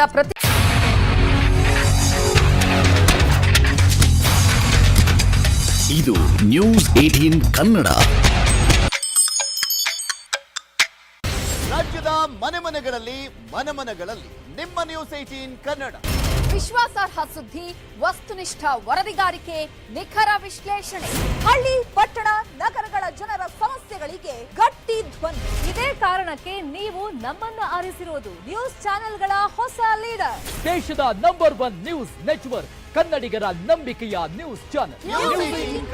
Navodaya Grama Vikas charitable trust Kodialbail Mangaluru ಸ್ವಸಹಾಯ ಗುಂಪುಗಳ 25ನೇ ವರ್ಷದ ರಜತ ಸಂಭ್ರಮ ದಿನಾಂಕ 10/5/2025 ಶನಿವಾರ ಬೆಳಿಗ್ಗೆ 10 ಗಂಟೆಗೆ ಸ್ಥಳ ಗೋಲ್ಡ್ ಫಿಂಚ್ ಸಿಟಿ ಮಂಗಳೂರು. ಕಾರ್ಯಕ್ರಮ ಉದ್ಘಾಟನೆ ಶ್ರೀ ಸಿದ್ದರಾಮಯ್ಯನವರು, ಮಾನ್ಯ ಮುಖ್ಯಮಂತ್ರಿಗಳು ಶ್ರೀ ಥಾವರ್ಚಂದ್ ಗೆಹ್ಲೋಟ್ ರಾಜ್ಯಪಾಲರು, ಮಹಾರಾಷ್ಟ್ರ ಮುಖ್ಯಮಂತ್ರಿಗಳಾದ ಶ್ರೀ ದೇವೇಂದ್ರ ಫಡ್ನವೀಸ್, ಶ್ರೀ ಡಿಕೆ ಶಿವಕುಮಾರ್ ಮಾನ್ಯ ಉಪಮುಖ್ಯಮಂತ್ರಿಗಳು, ಕರ್ನಾಟಕ ವಿಧಾನಸಭೆ ಸಭಾಧ್ಯಕ್ಷರಾದ ಯುಟಿ ಖಾದರ್, ಕೇಂದ್ರ ಸಚಿವರಾದ ಶ್ರೀ ಪ್ರಹ್ಲಾದ್ ಜೋಶಿ, ಶ್ರೀ ಕೆಎನ್ ರಾಜಣ್ಣ ಮಾನ್ಯ ಸಹಕಾರ ಸಚಿವರು ಹಾಗೂ ಹಲವಾರು ಗಣ್ಯ ವ್ಯಕ್ತಿಗಳು ಭಾಗವಹಿಸಲಿದ್ದಾರೆ. ಹಾಗೂ ಈ ಸಮಾರಂಭದಲ್ಲಿ 1 ಲಕ್ಷಕ್ಕೂ ಅಧಿಕ ಮಹಿಳೆಯರು ಒಂದೇ ಸಮವಸ್ತ್ರದಲ್ಲಿ ಭಾಗವಹಿಸಲಿದ್ದಾರೆ. Navodaya Grama Vikas charitable trust Kodialbail Mangaluru ಸ್ವಸಹಾಯ ಗುಂಪುಗಳ 25ನೇ ವರ್ಷದ ರಜತ ಸಂಭ್ರಮ ದಿನಾಂಕ 10/5/2025 ಶನಿವಾರ ಬೆಳಿಗ್ಗೆ 10 ಗಂಟೆಗೆ ಸ್ಥಳ ಗೋಲ್ಡ್ ಫಿಂಚ್ ಸಿಟಿ ಮಂಗಳೂರು. ಕಾರ್ಯಕ್ರಮ ಉದ್ಘಾಟನೆ ಶ್ರೀ ಸಿದ್ದರಾಮಯ್ಯನವರು, ಮಾನ್ಯ ಮುಖ್ಯಮಂತ್ರಿಗಳು ಶ್ರೀ ಥಾವರ್ಚಂದ್ ಗೆಹ್ಲೋಟ್ ರಾಜ್ಯಪಾಲರು, ಮಹಾರಾಷ್ಟ್ರ ಮುಖ್ಯಮಂತ್ರಿಗಳಾದ ಶ್ರೀ ದೇವೇಂದ್ರ ಫಡ್ನವೀಸ್, ಶ್ರೀ ಡಿಕೆ ಶಿವಕುಮಾರ್ ಮಾನ್ಯ ಉಪಮುಖ್ಯಮಂತ್ರಿಗಳು, ಕರ್ನಾಟಕ ವಿಧಾನಸಭೆ ಸಭಾಧ್ಯಕ್ಷರಾದ ಯುಟಿ ಖಾದರ್, ಕೇಂದ್ರ ಸಚಿವರಾದ ಶ್ರೀ ಪ್ರಹ್ಲಾದ್ ಜೋಶಿ, ಶ್ರೀ ಕೆಎನ್ ರಾಜಣ್ಣ ಮಾನ್ಯ ಸಹಕಾರ ಸಚಿವರು ಹಾಗೂ ಹಲವಾರು ಗಣ್ಯ ವ್ಯಕ್ತಿಗಳು ಭಾಗವಹಿಸಲಿದ್ದಾರೆ. ಹಾಗೂ ಈ ಸಮಾರಂಭದಲ್ಲಿ 1 ಲಕ್ಷಕ್ಕೂ ಅಧಿಕ ಮಹಿಳೆಯರು ಒಂದೇ ಸಮವಸ್ತ್ರದಲ್ಲಿ ಭಾಗವಹಿಸಲಿದ್ದಾರೆ. ರಾಜ್ಯದ ಮನೆಗಳಲ್ಲಿ ನಿಮ್ಮ ನ್ಯೂಸ್ 18 ಕನ್ನಡ. ವಿಶ್ವಾಸಾರ್ಹ ಸುದ್ದಿ, ವಸ್ತುನಿಷ್ಠ ವರದಿಗಾರಿಕೆ, ನಿಖರ ವಿಶ್ಲೇಷಣೆ, ಹಳ್ಳಿ ಪಟ್ಟಣ ನಗರಗಳ ಜನರ ಸಮಸ್ಯೆಗಳಿಗೆ ಗಟ್ಟಿ ಧ್ವನಿ. ಇದೇ ಕಾರಣಕ್ಕೆ ನೀವು ನಮ್ಮನ್ನ ಆರಿಸಿರೋದು ನ್ಯೂಸ್ ಚಾನೆಲ್ಗಳ ಹೊಸ ಲೀಡರ್. ದೇಶದ ನಂಬರ್ 1 ನ್ಯೂಸ್ ನೆಟ್ವರ್ಕ್, ಕನ್ನಡಿಗರ ನಂಬಿಕೆಯ ನ್ಯೂಸ್ ಚಾನೆಲ್. ರಾಜ್ಯದ ಮನೆಗಳಲ್ಲಿ ನಿಮ್ಮ ನ್ಯೂಸ್ 18 ಕನ್ನಡ. ವಿಶ್ವಾಸಾರ್ಹ ಸುದ್ದಿ, ವಸ್ತುನಿಷ್ಠ ವರದಿಗಾರಿಕೆ, ನಿಖರ ವಿಶ್ಲೇಷಣೆ, ಹಳ್ಳಿ ಪಟ್ಟಣ ನಗರಗಳ ಜನರ ಸಮಸ್ಯೆಗಳಿಗೆ ಗಟ್ಟಿ ಧ್ವನಿ. ಇದೇ ಕಾರಣಕ್ಕೆ ನೀವು ನಮ್ಮನ್ನ ಆರಿಸಿರೋದು ನ್ಯೂಸ್ ಚಾನೆಲ್ಗಳ ಹೊಸ ಲೀಡರ್. ದೇಶದ ನಂಬರ್ 1 ನ್ಯೂಸ್ ನೆಟ್ವರ್ಕ್, ಕನ್ನಡಿಗರ ನಂಬಿಕೆಯ ನ್ಯೂಸ್ ಚಾನೆಲ್. ಪಹಲ್ಗಾಮ್ ದಾಳಿಗೆ ಭಾರತ ಪ್ರತೀಕಾರವನ್ನ ತೀರಿಸಿಕೊಂಡಿದೆ. ಪಾಕಿಸ್ತಾನಕ್ಕೆ ನುಗ್ಗಿದ ಭಾರತೀಯ ಸೇನಾ ಪಡೆಗಳು ಉಗ್ರರ ನೆಲೆಗಳನ್ನ ಉಡೀಸ್ ಮಾಡಿವೆ. ಆಪರೇಷನ್ ಸಿಂಧೂರ ಹೆಸರಲ್ಲಿ ದಾಳಿ ಮಾಡಿರೋ ಭಾರತೀಯ ಸೇನೆ ರಕ್ತ ಪಿಪಾಸುಗಳ ಸಂಹಾರ ಮಾಡಿದೆ. ಒಟ್ಟು 25 ನಿಮಿಷದ ದಾಳಿಯಲ್ಲಿ 21 ಜಾಗಗಳಲ್ಲಿ 9 ಉಗ್ರರ ಕ್ಯಾಂಪ್ಗಳನ್ನ ವಾಯು ಮಾರ್ಗದ ಮೂಲಕ ದಾಳಿ ಮಾಡಿ ಧ್ವಂಸಗೊಳಿಸಿದೆ. ಲಷ್ಕರ್ ಎ ತೊಯ್ಬಾದ ಮೋಸ್ಟ್ ವಾಂಟೆಡ್ ಉಗ್ರ ಹಫೀಜ್ ಸೈಯದ್ಗೆ ಸೇರಿದ ಕ್ಯಾಂಪ್ ನೆಲಸಮವಾಗಿದೆ. ಇನ್ನು ಭಾರತದ ದಾಳಿಯಲ್ಲಿ ಉಗ್ರ ಅಜರ್ ಮಸೂದ್ನ 10ಕ್ಕೂ ಹೆಚ್ಚು ಜನ ಕುಟುಂಬಸ್ಥರು ಮೃತಪಟ್ಟಿದ್ದಾರೆ. ಪಾಕಿಸ್ತಾನದ ಮೇಲೆ ಭಾರತ ಆಪರೇಷನ್ ಸಿಂಧೂರ ಹೆಸರಲ್ಲಿ ದಾಳಿಯನ್ನ ಮಾಡಿದೆ. ಭಾರತದ ಏರ್ ಸ್ಟ್ರೈಕ್ಗೆ ಪಾಕಿಸ್ತಾನದ ಭಾಲ್ಪುರದಲ್ಲಿರುವಂತಹ ಜಾಮಿಯಾ ಮಸೀದಿ ಧ್ವಂಸವಾಗಿದೆ. ಪಾಕಿಸ್ತಾನದ ಮುರಡ್ಖೆ ನಗರದ ಮೇಲೂ ಭಾರತೀಯ ಸೇನೆ ದಾಳಿಯನ್ನ ಮಾಡಿದ್ದು ಮಸೀದಿ ಧ್ವಂಸ ಮಾಡಲಾಗಿದೆ. ಈಗಾಗಲೇ ಪಾಕಿಸ್ತಾನದವರು ಭಾರತದ ಮೇಲೆ ದಾಳಿ ನಡೆಸಿರುವಂತಹ ಸಂದರ್ಭದಲ್ಲಿ ಅಲ್ಲಿ ಪೊಲೀಸರು ಕೂಡ ಆಗಲೇ ನಮ್ಮ ಜೊತೆಗೆ ಡಾಕ್ಟರ್ ದಿನೇಶ್ ರಾವ್ ಅವರು ಮಾತನಾಡ್ತಾ ಕನ್ಫರ್ಮ್ ಮಾಡ್ತಾ ಇದ್ರು, ಇಲ್ಲಿ ಪೊಲೀಸರು ಬಂದು ಅವರೇ ಪ್ರತಿ ಗಲ್ಲಿಯಲ್ಲೂ ಕೂಡ ಬಂದು ಪ್ರತಿ ಏರಿಯಾದಲ್ಲೂ ಕೂಡ ಅನೌನ್ಸ್ ಮಾಡ್ತಾ ಹೋದರು, ಎಲ್ಲರೂ ಕೂಡ ಮನೆಗಳ ಲೈಟನ್ನು ಆಫ್ ಮಾಡಿ ಅಂತೇಳಿ. ಯಾಕೆಂದರೆ ಭಾರತ ಇಂತಹ ಸಿಚುವೇಷನ್ನಲ್ಲಿ ಏಕಾಏಕಿಯಾಗಿ ಕರೆಂಟ್ ತೆಗೆಯೋದು ಸುಲಭ, ಆದರೆ ಕರೆಂಟ್ ತೆಗೆಯೋ ಬದಲಿಗೆ ಜನರಿಗೆ ನೀವು ತೀರಾ ಭಯಪಡಬೇಕಾದ ಅವಶ್ಯಕತೆ ಇಲ್ಲ ಅನ್ನುವಂತಹ ಧೈರ್ಯವನ್ನು ತುಂಬುವಂಥ ನಿಟ್ಟಿನಲ್ಲಿ ಪ್ರತಿ ಏರಿಯಾಕ್ಕೆ ಬಂದು ಅಲ್ಲಿ ಹೇಳಿ ಜನರ ಹತ್ರ ಅವರಾಗಿಯೇ ಸ್ವಿಚ್ ಆಫ್ ಮಾಡೋ ರೀತಿಯಾದಲ್ಲೂ ಕೂಡ ನೋಡಿಕೊಳ್ಳಲಾಗಿದೆ. ಯಾಕೆಂದರೆ ಭಾರತ ಈ ಹಂತದಲ್ಲಿ ಪ್ಯಾನಿಕ್ ರಿಯಾಕ್ಷನನ್ನು ಕೊಡುವಂತಹ ಸ್ಥಿತಿಯಲ್ಲಿ ಇಲ್ಲ. ಭಾರತ ಈ ವಿಚಾರಗಳಲ್ಲಿ ಪಾಕಿಸ್ತಾನದ ದಾಳಿ ಆಗಿದೆ ಅನ್ನೋಂಥ ಕಾರಣಕ್ಕಾಗಿ ಹೆದರಿಕೊಂಡು ಅಲ್ಲಾಡಿ ಹೋಗುವಂಥ ಸ್ಥಿತಿಯಲ್ಲಿ ಭಾರತ ಹಿಂದೆಯೂ ಇರಲಿಲ್ಲ, ಇಂದು ಕೂಡ ಇಲ್ಲ. ಇದು ಭಾಳ ಮುಖ್ಯವಾಗಿ ಭಾರತ ಇವತ್ತು ಪಾಕಿಸ್ತಾನದ ಈ ದಾಳಿಯನ್ನು ಬಹಳ ಧೈರ್ಯದಿಂದ ಎದುರಿಸ್ತಾ ಇದೆ. ಅವರ ಶೆಲ್ಗಳನ್ನು ಅವರು ನಡೆಸ್ತಾ ಇರತಕ್ಕಂತಹ ಅವರು ಹಾರಿಸಿಬಿಟ್ಟಿರುವಂತಹ ಯಾವ ಡ್ರೋನ್ಗಳಿದ್ದಾವೆ ಅವುಗಳನ್ನು, ಕ್ಷಿಪಣಿಗಳನ್ನು, ಇವುಗಳೆಲ್ಲವನ್ನು ಕೂಡ ಆಗಸದಲ್ಲಿ ಹೊಡೆದುರುಳಿಸುವಂತಹ ಪ್ರಯತ್ನ ನಡೆಸಿದೆ. ಅಲ್ಲೊಂದು ಇಲ್ಲೊಂದು ಸ್ಫೋಟಗಳು ಕೂಡ ಸಂಭವಿಸ್ತವೆ. ಯಾಕಂದರೆ ಇಂತಹ ದಾಳಿಗಳಾದಾಗ ನಿರಂತರವಾದಂಥ ದಾಳಿಯನ್ನು, ಮೊದಲ ಹಂತದಲ್ಲಿ ಅದು ನಿರಂತರವಾಗಿ ದಾಳಿಯನ್ನು ಮಾಡ್ತು.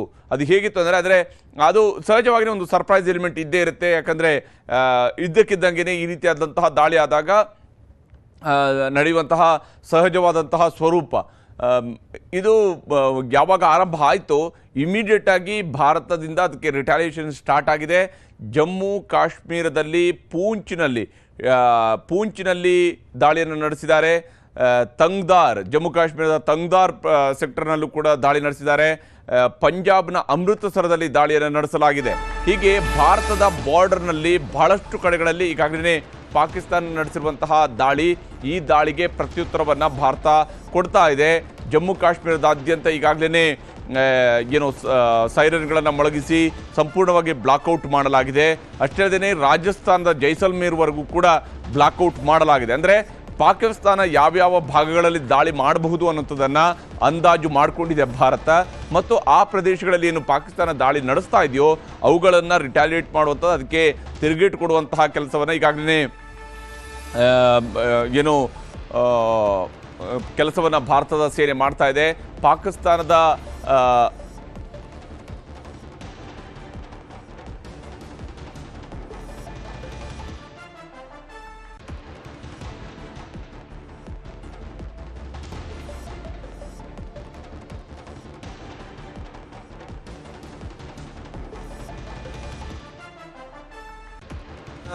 ಈಗಾಗಲೇ ಮಾಡ್ತಾ ಇರುವಂತಹದ್ದು ಅದು ಯಾವ ಸ್ವರೂಪದಲ್ಲಿ ದಾಳಿಯನ್ನು ನಡೆಸ್ತಾ ಇದೆ, ಅವಶೇಷಗಳು ಬಿದ್ದಂತಹ ಸ್ಥಳವನ್ನು ಸೀಲ್ ಮಾಡಿದೆ ಈಗ ಭಾರತದ ಸೇನೆ.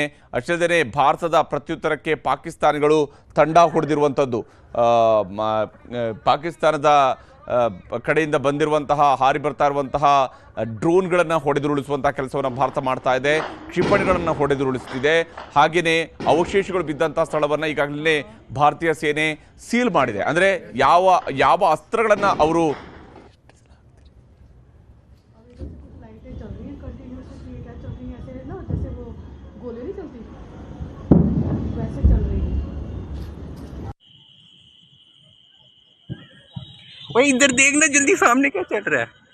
ಈಗಾಗಲೇ ಪಾಕಿಸ್ತಾನದ ಕಡೆಯಿಂದ ಹಾರಿ ಬಂದಿರತಕ್ಕಂತಹ ಪ್ರತಿಯೊಂದು ಅಸ್ತ್ರವನ್ನು ಕೂಡ ಹೊಡೆದುರುಳಿಸುವಂತಹ ಪ್ರಯತ್ನಕ್ಕೆ ಈಗ ಭಾರತ ಮುಂದಾಗಿದೆ.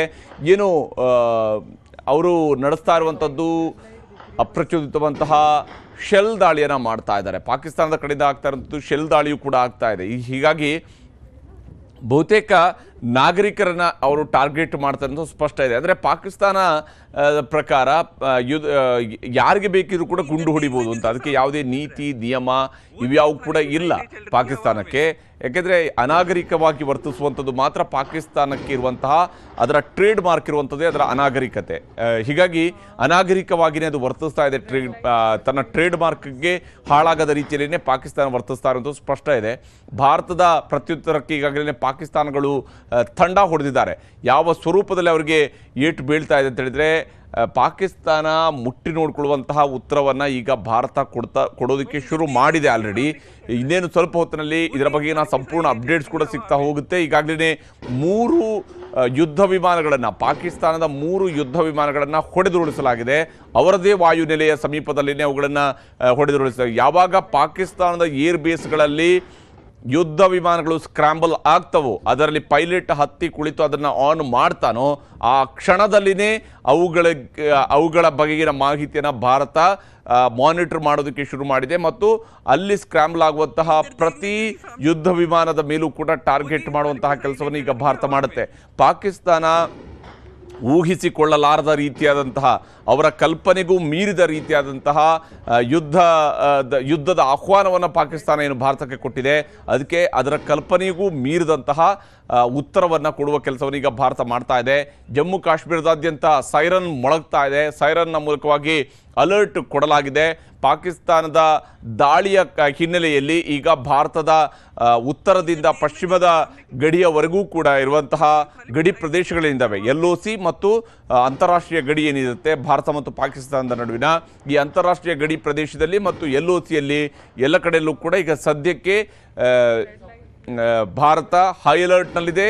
ಸಂಪೂರ್ಣವಾಗಿ ಪಾಕಿಸ್ತಾನವನ್ನು ಹೊಡೆಯೋದಕ್ಕೆ ಬೇಕಾದಂತಹ, ಪಾಕಿಸ್ತಾನವನ್ನು ಬಗ್ಗು ಬಡಿಯೋದಕ್ಕೆ ಬೇಕಾದಂತಹ ಎಲ್ಲ ಪ್ರಯತ್ನವನ್ನು ಕೂಡ ಈಗ ಭಾರತ ಮಾಡ್ತಾ ಇದೆ. ಆ ಪ್ರಯತ್ನದಲ್ಲಿ ಈಗ ಭಾರತ ಸಾಗಿರುವಂಥದ್ದು, ಆ ಕೆಲಸವನ್ನು ಭಾರತ ಶುರು ಮಾಡಿದೆ. ಯಾಕಂದರೆ ದಾಳಿ ನಡೆದಂಥ ಸಮಯದಲ್ಲಿ 1, 2, 3 ಈ ರೀತಿಯಾದಂತಹ ದಾಳಿಗಳು ಆಗ್ತಾ ಇರ್ತವೆ. ಆ ದೇಶದ ಕಡೆಯಿಂದಲೂ ಕೂಡ ದಾಳಿ ಆಗುವಂಥದ್ದು ಸರ್ವೇ ಸಾಮಾನ್ಯ, ಸಹಜವಾಗಿ ನಡೀತಾ ಇರುತ್ತೆ. ಅದಕ್ಕೆ ತಿರುಗೇಟು ಕೊಡುವಂಥದ್ದು ಕೂಡ ಅಷ್ಟೇ ಮುಖ್ಯವಾಗಿರುವಂಥದ್ದು. ಆ ಕೆಲಸವನ್ನು ಈಗ ಭಾರತ ಶುರು ಮಾಡಿದೆ. ಭಾರತದ ಸುದರ್ಶನ ಚಕ್ರದಂತಿರುವಂತಹ S-400 ಡಿಫೆನ್ಸ್ ಏರ್ ಡಿಫೆನ್ಸ್ ಏನಿದೆ ಅದರ ಮೂಲಕವಾಗಿ ಭಾರತ ಈಗಾಗಲೇ ಅದನ್ನು ಆಕ್ಟಿವೇಟ್ ಮಾಡಿ ಪಾಕಿಸ್ತಾನದ ಕ್ಷಿಪಣಿಗಳನ್ನು, ಅವರು ಹಾರಿಸಿದಂತಹ ಡ್ರೋನ್ಗಳನ್ನು ಆಗಸದಲ್ಲೇ ಹೊಡೆದುರುಳಿಸುವಂತಹ ಕೆಲಸವನ್ನು ಈಗ ಮಾಡ್ತಾ ಇದೆ ನಿರಂತರವಾಗಿ. ಇದು ನೇರ ಯುದ್ಧದ ಸ್ವರೂಪ ಅಷ್ಟೇ, ಅಂದರೆ ಅಲ್ಲಿಂದ ಬಂದಾಗ ಅವುಗಳನ್ನು ಹೊಡೆದುರುಳಿಸುವಂಥದ್ದು. ಇದು ಆಕ್ರಮಣದ ಸ್ವರೂಪ ಅಲ್ಲ, ನೇರವಾಗಿ ಅದು ಬಂದಾಗ ಕೊಡುವಂತಹ ಪ್ರತ್ಯುತ್ತರ. ಆದರೆ ಆಕ್ರಮಣವನ್ನು ಪಾಕಿಸ್ತಾನ ಆರಂಭಿಸಿರೋದ್ರಿಂದಾಗಿ ಮುಂದಿನದ್ದು ಪ್ರತಿ ಆಕ್ರಮಣ ಇದೆಯಲ್ಲ ಅದು ಆಕ್ರಮಣವಾಗಿಯೇ ಪಾಕಿಸ್ತಾನಕ್ಕೆ ಅನ್ನಿಸ್ಬೇಕು. ಅಂದರೆ ಹೌದು, ಭಾರತದ ಮೇಲೆ ನಾವು ಆಕ್ರಮಣ ಮಾಡಿದ್ದಕ್ಕಾಗಿ ನಮ್ಮ ನೆಲದಲ್ಲೂ ಕೂಡ ಆಕ್ರಮಣ ನಡೆದಿದೆ ಅನ್ನುವಂಥದ್ದು. ಅದು ಆಕ್ರಮಣ ಆಗಿರೋದಿಲ್ಲ, ಅದರ ಆಕ್ರಂದನ ಆಗಿರುತ್ತೆ. ಪಾಕಿಸ್ತಾನದ ಪಾಲಿನ ಅತಿ ದೊಡ್ಡ ಆಕ್ರಂದನವಾಗಿ ಆ ಆಕ್ರಮಣ ಪರಿವರ್ತನೆ ಆಗುವಂಥದ್ದು. ನಿಶ್ಚಿತವಾಗಿ ಪಾಕಿಸ್ತಾನ ಕೊಟ್ಟಿರುವಂಥ ಆಹ್ವಾನವನ್ನು ಭಾರತ ಅಷ್ಟೇ ಏನು ತೀವ್ರ ಸ್ವರೂಪದಲ್ಲಿ ಆ ರಣಬೀಳ್ಯವನ್ನು ಭಾರತವು ಕೂಡ ಸ್ವೀಕರಿಸುತ್ತೆ ಮತ್ತು ಭಾರತ ಅದನ್ನು ಅಷ್ಟೇ ಸ್ವರೂಪದಲ್ಲಿ ಅದಕ್ಕೆ ತಿರುಗೇಟು ಕೊಡುವಂಥ ಕೆಲಸವನ್ನು ಮಾಡುವ ಎಲ್ಲ ಲಕ್ಷಣಗಳು ಕೂಡ ಗೋಚರಿಸ್ತಾ ಇರುವಂಥದ್ದು. ಪಾಕಿಸ್ತಾನದ ದಾಳಿಯನ್ನು ಈಗಾಗಲೇ S-14 ಮೂಲಕವಾಗಿ ಹಿಮ್ಮೆಟ್ಟಿಸಲಾಗಿದೆ, ಅದನ್ನು ಹೊಡೆದುರುಳಿಸಲಾಗಿದೆ.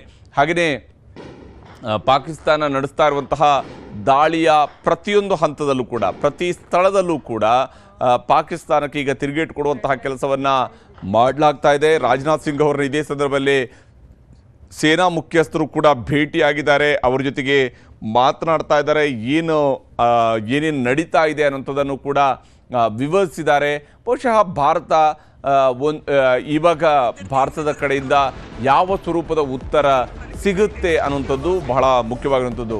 ಮೊನ್ನೆ ನಡೆದಿರುವಂಥದ್ದು ಒಂದು ಆಪರೇಷನ್ ಮಾತ್ರ, ಆದರೆ ಈಗ ನಡೀತಾ ಇರುವಂಥದ್ದು ಪಾಕಿಸ್ತಾನ ನಡೆಸ್ತಾ ಇರುವಂಥದ್ದು ಇದೆಯಲ್ಲ, ಇದು ಯುದ್ಧಕ್ಕೆ ಕೊಟ್ಟಿರುವ ಆಹ್ವಾನ ಭಾರತದ ಕಡೆಗೆ ಅನ್ನುವಂಥದ್ದನ್ನು ಭಾರತ ಇಷ್ಟಕ್ಕೇ ಪಾಕಿಸ್ತಾನದ ಪ್ರತಿಯೊಂದು ದಾಳಿಯನ್ನು ಕೂಡ ಪಾಕಿಸ್ತಾನಕ್ಕೆ ಮುಟ್ಟಿ ನೋಡಿಕೊಳ್ಳುವಂತಹ ಉತ್ತರವನ್ನು ಕೊಡಲಾಗ್ತಾ ಇದೆ. ಪಾಕಿಸ್ತಾನವನ್ನು ವಿಶ್ವದ ಭೂಪಟದಿಂದಲೇ ಅಳಿಸಿ ಹಾಕಿ ಅನ್ನುವಂತಹ ಮಾತನ್ನು ಜಮ್ಮು ಕಾಶ್ಮೀರದ ಮಾಜಿ DGP ಮಾತನಾಡ್ತಾ ಹೇಳಿದ್ದಾರೆ. ಅದನ್ನು ವಿಶ್ವದ ಭೂಪಟದಿಂದಲೇ ಅಳಿಸಿ ಹಾಕಬೇಕು, ಯಾಕಂದರೆ ಅದು ಒಂದು ಕೆಟ್ಟ ರಾಷ್ಟ್ರ ಅನ್ನುವಂಥದ್ದು ಈಗಾಗಲೇ ಜಗತ್ತಿಗೆ ಗೊತ್ತಾಗಿದೆ. 1 ಗಂಟೆ 40ರಿಂದ 50 ಡ್ರೋನ್ಗಳನ್ನು ಅದು ಹಾರಿಸಿದೆ ಅಂತೇಳಿ. ಅಂದರೆ ಒಂದೇ ಸಲಕ್ಕೆ ಸರಮಾಲೆಯ ರೀತಿಯಲ್ಲಿ ಕಳಿಸಿದ ತಕ್ಷಣ ಭಾರತ ಹೆದರ್ಕೊಳ್ಳುತ್ತೆ. ಪಾಕಿಸ್ತಾನದ ಬುದ್ಧಿ ಹೇಗಿದೆ ಅಂತ ಹೇಳಿದರೆ, ಭಾರತ 9 ಕಡೆಯಿಂದ 9 ಕಡೆಯಲ್ಲಿ ದಾಳಿ ಮಾಡಿದೆ ಅಂತ ಹೇಳಿದರೆ ನಾವು 15 ಕಡೆಯಲ್ಲಿ ಮಾಡಬೇಕು, ಈ ರೀತಿಯಾದಂತಹ ಯೋಚನೆಯಲ್ಲಿ ಪಾಕಿಸ್ತಾನ ಕೆಲಸ ಮಾಡ್ತಾ ಇರೋಂಥದ್ದು ಗೊತ್ತಾಗ್ತಾ ಇದೆ. ಒಂದು ರೀತಿಯಾಗಿ ಪಾಕಿಸ್ತಾನದ ಸದ್ಯದ ಪರಿಸ್ಥಿತಿ ಹೇಗಿದೆ ಅಂತ ಹೇಳಿದರೆ, ಈ ಟ್ರೋಲ್ಗಳಲ್ಲಿ ಒಬ್ಬರು ಒಂದು ಕಾಮೆಂಟ್ ಮಾಡಿದಾಗ ಅದಕ್ಕೆ 10 ಕಾಮೆಂಟ್ ಮಾಡ್ತಿರ್ತಾರಲ್ಲ, ಆ ರೀತಿಯಾದಂತಹ ಟ್ರೋಲ್ ರೀತಿಯಾದಂತಹ ದಾಳಿಯನ್ನು ಮಾಡೋದಕ್ಕೆ ಹೋಗಿದೆ. ಯಾಕೆಂದರೆ ಅಲ್ಲಿಯ ರಕ್ಷಣಾ ಸಚಿವನೇ ಏನು ಸಾಕ್ಷಿ ಇದೆ ಅಂತ ಹೇಳಿದರೆ ಸೋಷಿಯಲ್ ಮೀಡಿಯಾದಲ್ಲಿ ಇದೆ ಅಂತ ಹೇಳ್ತಂತಹ ವ್ಯಕ್ತಿಯಿಂದ ಇನ್ಯಾವ ರೀತಿಯಾದಂಥ ನಿರೀಕ್ಷೆ ಮಾಡಬಹುದು ಅಂಥದ್ದೇ ಸ್ವರೂಪದಲ್ಲಿ ಈಗ ಆಗಿರುವಂಥದ್ದು. ಜಮ್ಮು ಕಾಶ್ಮೀರದ ಮಾಜಿ DGP ಅವರು ಮಾತನಾಡಿದ್ದಾರೆ, ಅವರ ಮಾತುಗಳನ್ನು ಕೂಡ ನಿಮಗೆ ತೋರಿಸ್ತೀನಿ. मैं जम्मू से बोल रहा हूँ. लगभग 1 घंटे से 40 से 50 एक्सप्लोजन्स की आवाज सुन चुका हूं और हमारा S-400 जो एयर डिफेंस सिस्टम है बहुत बढ़िया काम कर रहा है. और इसको मैंने सुना है जम्मू एयरपोर्ट पर और बाकी हिस्सों पर हमला हुआ है और इन सब को इंटरसेप्ट किया गया है. लेकिन मैं ये भी आपको अश्योर करना चाहता हूं, माता वैष्णो देवी का हमेशा जम्मू पर हाथ रहा है और हमारा कोई नुकसान नहीं होगा. सिर्फ वक्त आ गया है. पाकिस्तान, मैंने पहले भी बोला था, पाकिस्तान के 4 हिस्से होंगे. अब भारत को पाकिस्तान को सबक सिखाना चाहिए. ये पूरे सिविलियन इलाकों को हमला कर रहे हैं, अब इनको इसका जवाब मिलना चाहिए और इसके पाकिस्तान की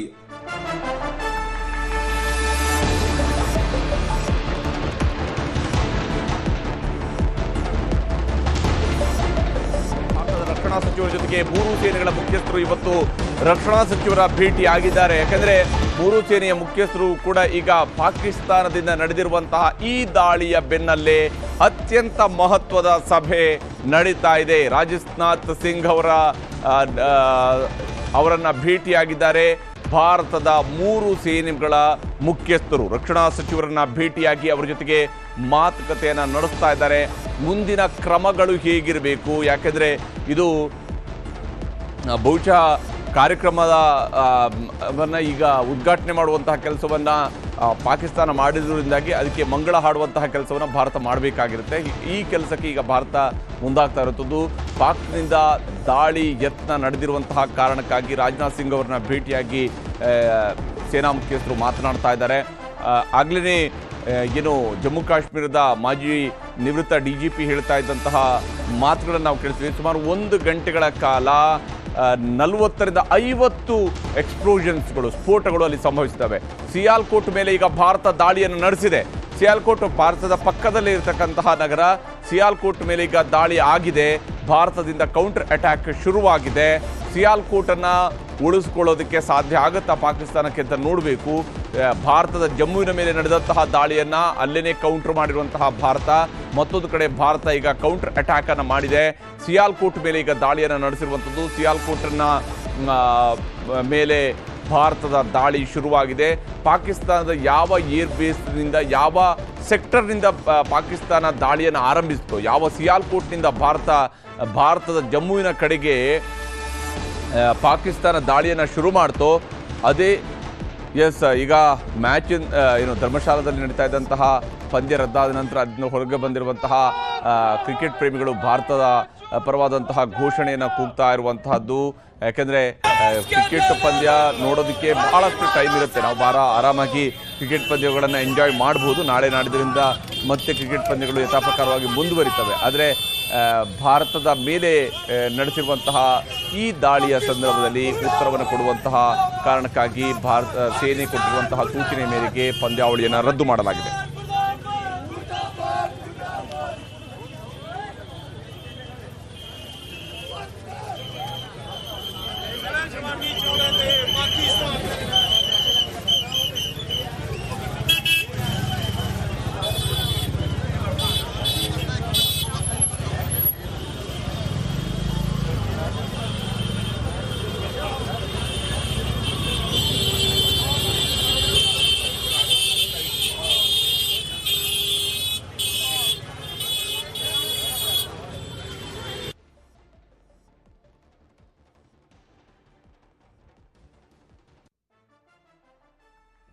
Yes, sir.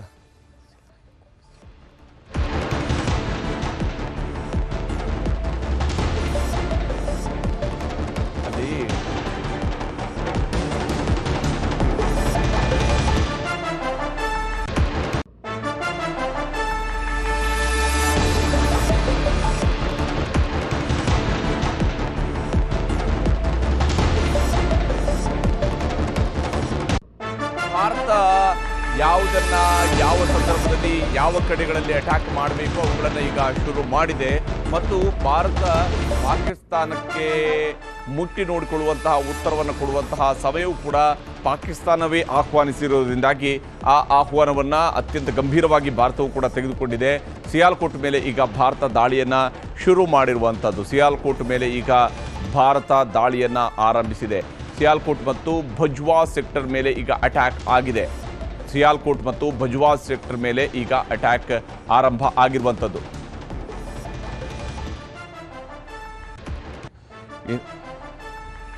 ಅವರುಗಳಿಗೆ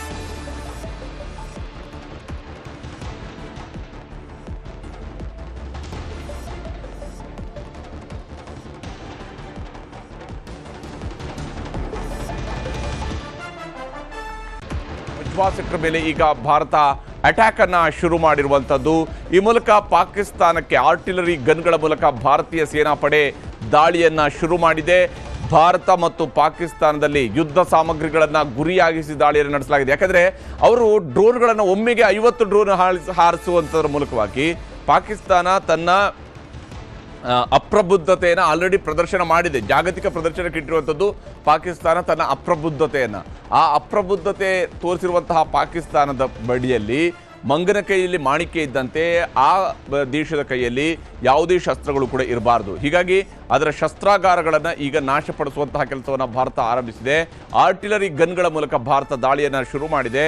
ಪಾಕಿಸ್ತಾನದ ಸೇನಾ ನೆಲೆಗಳಲ್ಲಿ ಅವರು ಇಟ್ಟಿರುವಂತಹ ಪಾಕಿಸ್ತಾನದ ಬಹುತೇಕ ಎಲ್ಲ ಮ್ಯಾಪ್ಗಳನ್ನು ಕೂಡ ಭಾರತ ಆಲ್ರೆಡಿ ಕಳೆದ 15 ದಿವಸಗಳಿಂದ ಅಧ್ಯಯನ ಮಾಡಿನೇ ಈ ದಾಳಿಯನ್ನು ಶುರು ಮಾಡಿರುವಂಥದ್ದು. ಪಾಕಿಸ್ತಾನ ಏನು ಮಾಡಬಹುದು, ಅದರ ತಾಕತ್ತೇನು, ಅದಕ್ಕೆ ಅದು ಯೋಚನೆ ಮಾಡುವಂಥ ಸ್ವರೂಪ ಎಂಥದ್ದು ಅನ್ನೋದು ಭಾರತವೂ ಕೂಡ ಇತಿಹಾಸದಿಂದ ತಿಳ್ಕೊಂಡಿದೆ. ಭಾರತದ ಸೇನಾಧಿಕಾರಿಗಳಿಗೆ ಅದು ಗೊತ್ತಿರುವಂಥ ಸಂಗತಿ. ಹೀಗಾಗಿ ಆರ್ಟಿಲರಿ ಗನ್ಗಳ ಮೂಲಕ ಭಾರತೀಯ ಪಡೆ ಈಗ ವಾಪಸ್ ದಾಳಿಯನ್ನು ಶುರು ಮಾಡಿದೆ. ಯುದ್ಧ ಸಾಮಗ್ರಿಗಳನ್ನು ಗುರಿಯಾಗಿಸಿ ದಾಳಿಯನ್ನು ನಡೆಸಲಾಗ್ತಾ ಇದೆ.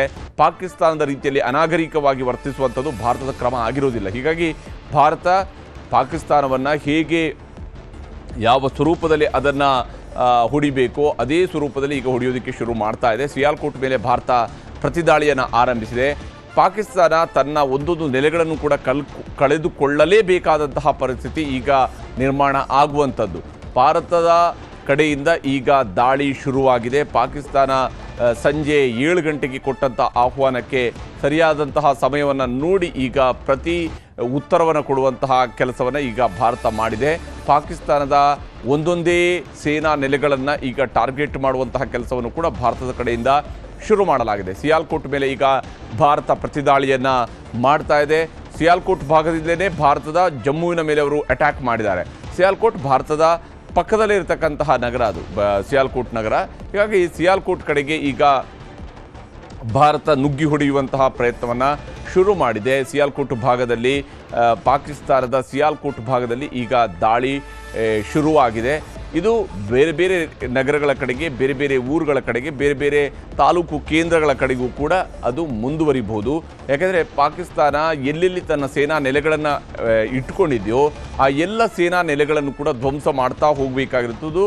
ಭಾರತಕ್ಕೂ ಕೂಡ ಇರುವಂತಹ ಭಾಳ ಮುಖ್ಯವಾದಂತಹ ಟಾರ್ಗೆಟ್ ಆಗಿರುತ್ತೆ. ಹೀಗಾಗಿ ಆ ಕೆಲಸವನ್ನು ಭಾರತ ಶುರು ಮಾಡಿದೆ. ಪ್ರಧಾನಮಂತ್ರಿ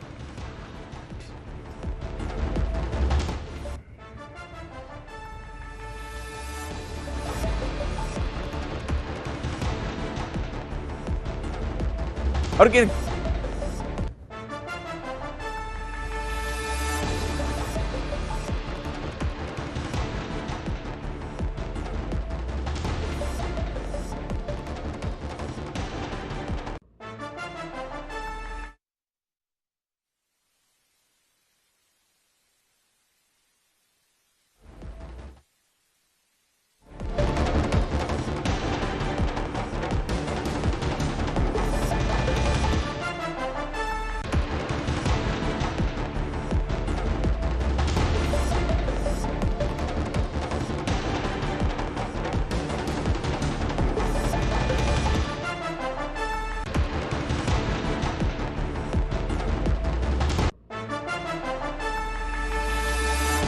ಅಜಿತ್ ದೋವಲ್ ಅವರು ಭೇಟಿಯಾಗಿದ್ದಾರೆ. ಆ ಮೂಲಕವಾಗಿ ಏನು ಮಾಡಬೇಕಾಗತ್ತೆ, ಭಾರತದ ಮೇಲೆ ದಾಳಿ ನಡೆಸಿರೋದ್ರಿಂದಾಗಿ ದೆಹಲಿಯಲ್ಲಿ ಈಗ ಬಹಳ ಬ್ಯುಸಿಯಾಗಿರುವಂಥ ಮತ್ತು ಬಿಸಿ ಬಿಸಿಯಾಗಿರುವಂತಹ ಚರ್ಚೆಗಳು ಶುರುವಾಗಿದ್ದಾವೆ.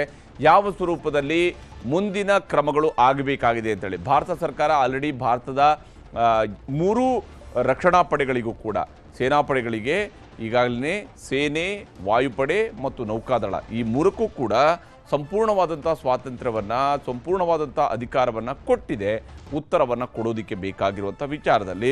ಆದರೆ ಕೆಲವು ನಿರ್ಧಾರಗಳನ್ನು ಕೈಗೊಳ್ಳುವಂತಹ ಸಂದರ್ಭಗಳಲ್ಲಿ ಭಾರತ ಹೇಗೆ ವ್ಯವಹರಿಸಬೇಕು, ಯಾಕಂದರೆ ಪಾಕಿಸ್ತಾನ ಅನ್ನುವಂಥ ಅನಾಗರಿಕ ದೇಶಕ್ಕೆ ಜಾಗತಿಕವಾದ ಯಾವ ಜವಾಬ್ದಾರಿಗಳು ಕೂಡ ಇರೋದಿಲ್ಲ. ಆದರೆ ಭಾರತ ಜಾಗತಿಕವಾಗಿ ಜವಾಬ್ದಾರಿ ಸ್ಥಾನದಲ್ಲಿರುವಂತಹ ದೇಶ ಆಗಿರೋದ್ರಿಂದಾಗಿ ಆ ಜವಾಬ್ದಾರಿಯನ್ನು ಭಾರತ ನಿಭಾಯಿಸುತ್ತೆ. ಎಂಥದ್ದೇ ಸಂದರ್ಭದಲ್ಲಾದರೂ ಕೂಡ ಅದನ್ನು ನಿಭಾಯಿಸುವಂಥ ಕೆಲಸವನ್ನು ಭಾರತ ಮಾಡ್ತಾ ಬರುತ್ತೆ. ಯಾಕಂದರೆ ಭಾರತಕ್ಕೆ ಅದು ಜಾಗತಿಕ ಜವಾಬ್ದಾರಿ. ಆ ಕೆಲಸವನ್ನು ಭಾರತ ಮಾಡ್ತಾನೆ. ಮುಂದಿನ ಹಂತದ ಪ್ಲಾನ್ಗಳು ನಡೀತಾ ಹೋಗ್ತವೆ. ಪ್ರಧಾನಮಂತ್ರಿಯವರನ್ನು ಅಜಿತ್ ದೋವಲ್ ಅವರು ಭೇಟಿಯಾಗಿದ್ದಾರೆ.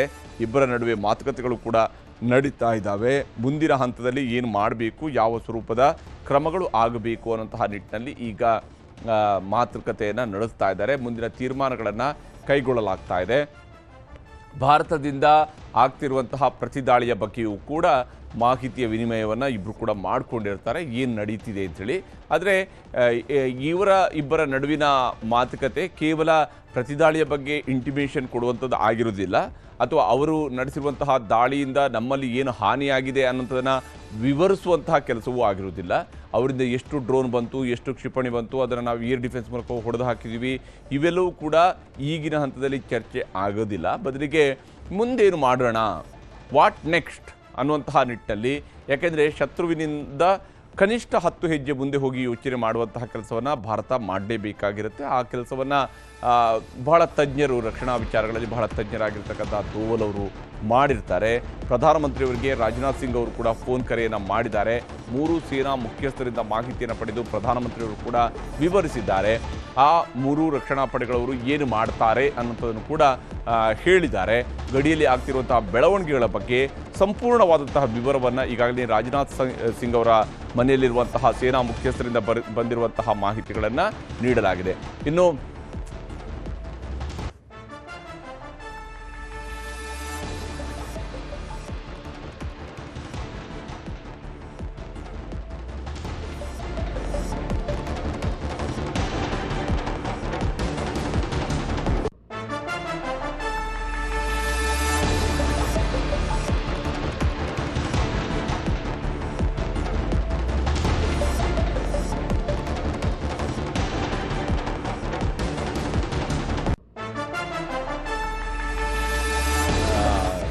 ರಾಷ್ಟ್ರೀಯ ರಕ್ಷಣಾ ಸಲಹೆಗಾರರಾಗಿರುವಂತಹ ಅಜಿತ್ ಧೋವಲ್ ಭೇಟಿಯಾಗಿ ಮಾತುಕತೆಯನ್ನು ನಡೆಸಿದ್ದಾರೆ.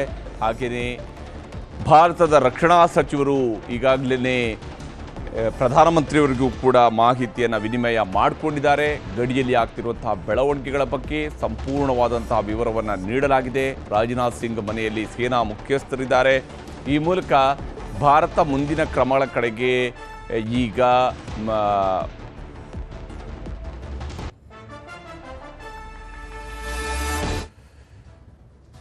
ಇಲ್ಲಿ ರಾಜನಾಥ್ ಸಿಂಗ್ ಮನೆಯಲ್ಲಿ ಸೇನಾ ಮುಖ್ಯಸ್ಥರಿದ್ದಾರೆ. ಹಾಗೆಯೇ ಪ್ರಧಾನಿಯವರ ನಿವಾಸದಲ್ಲಿ ನ್ಯಾಷನಲ್ ಸೆಕ್ಯೂರಿಟಿ ಅಡ್ವೈಸರ್ ಇದ್ದಾರೆ. ನ್ಯಾಷನಲ್ ಸೆಕ್ಯೂರಿಟಿ ಅಡ್ವೈಸರ್ ಆಗಿರುವಂತಹ ಅಜಿತ್ ಧೋವಲ್ ಅವರಿದ್ದಾರೆ. NSA ಮುಖ್ಯಸ್ಥ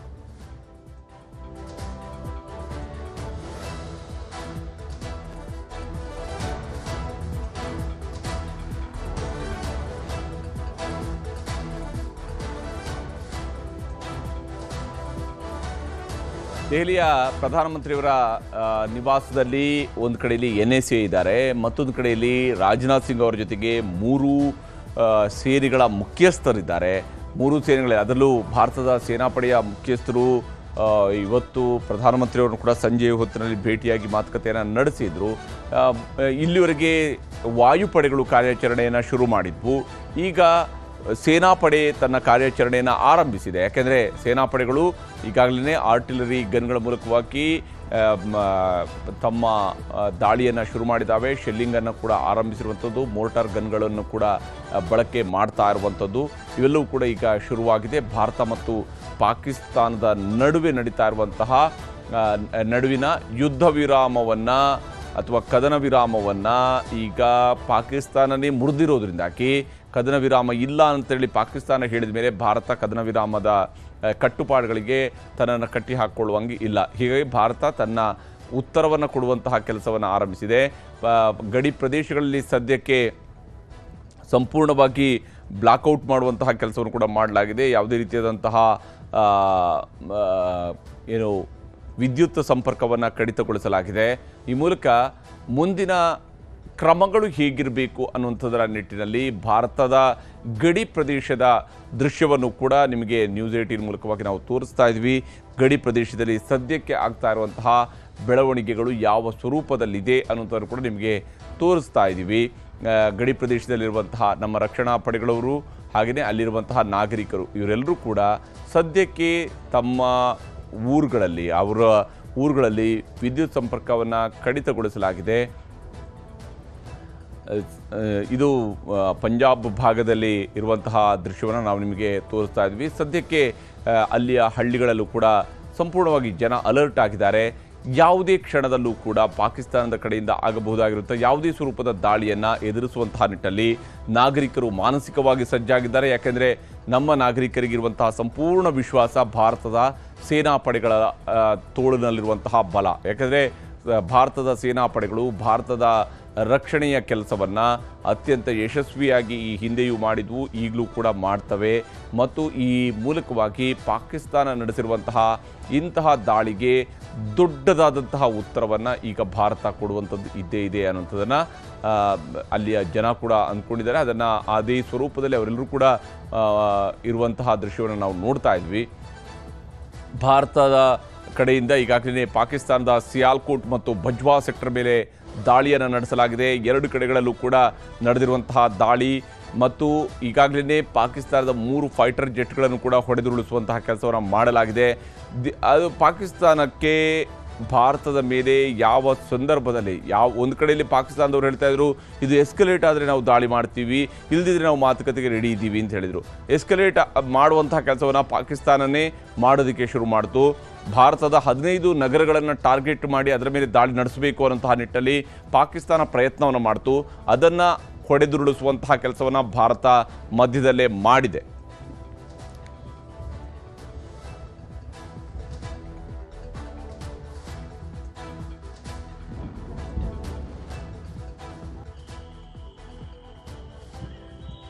इधर देखना जल्दी सामने वो देख खाने की लाइनें चल रही।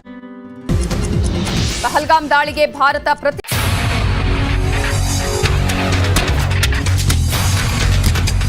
ಇದು news 18 Kannada.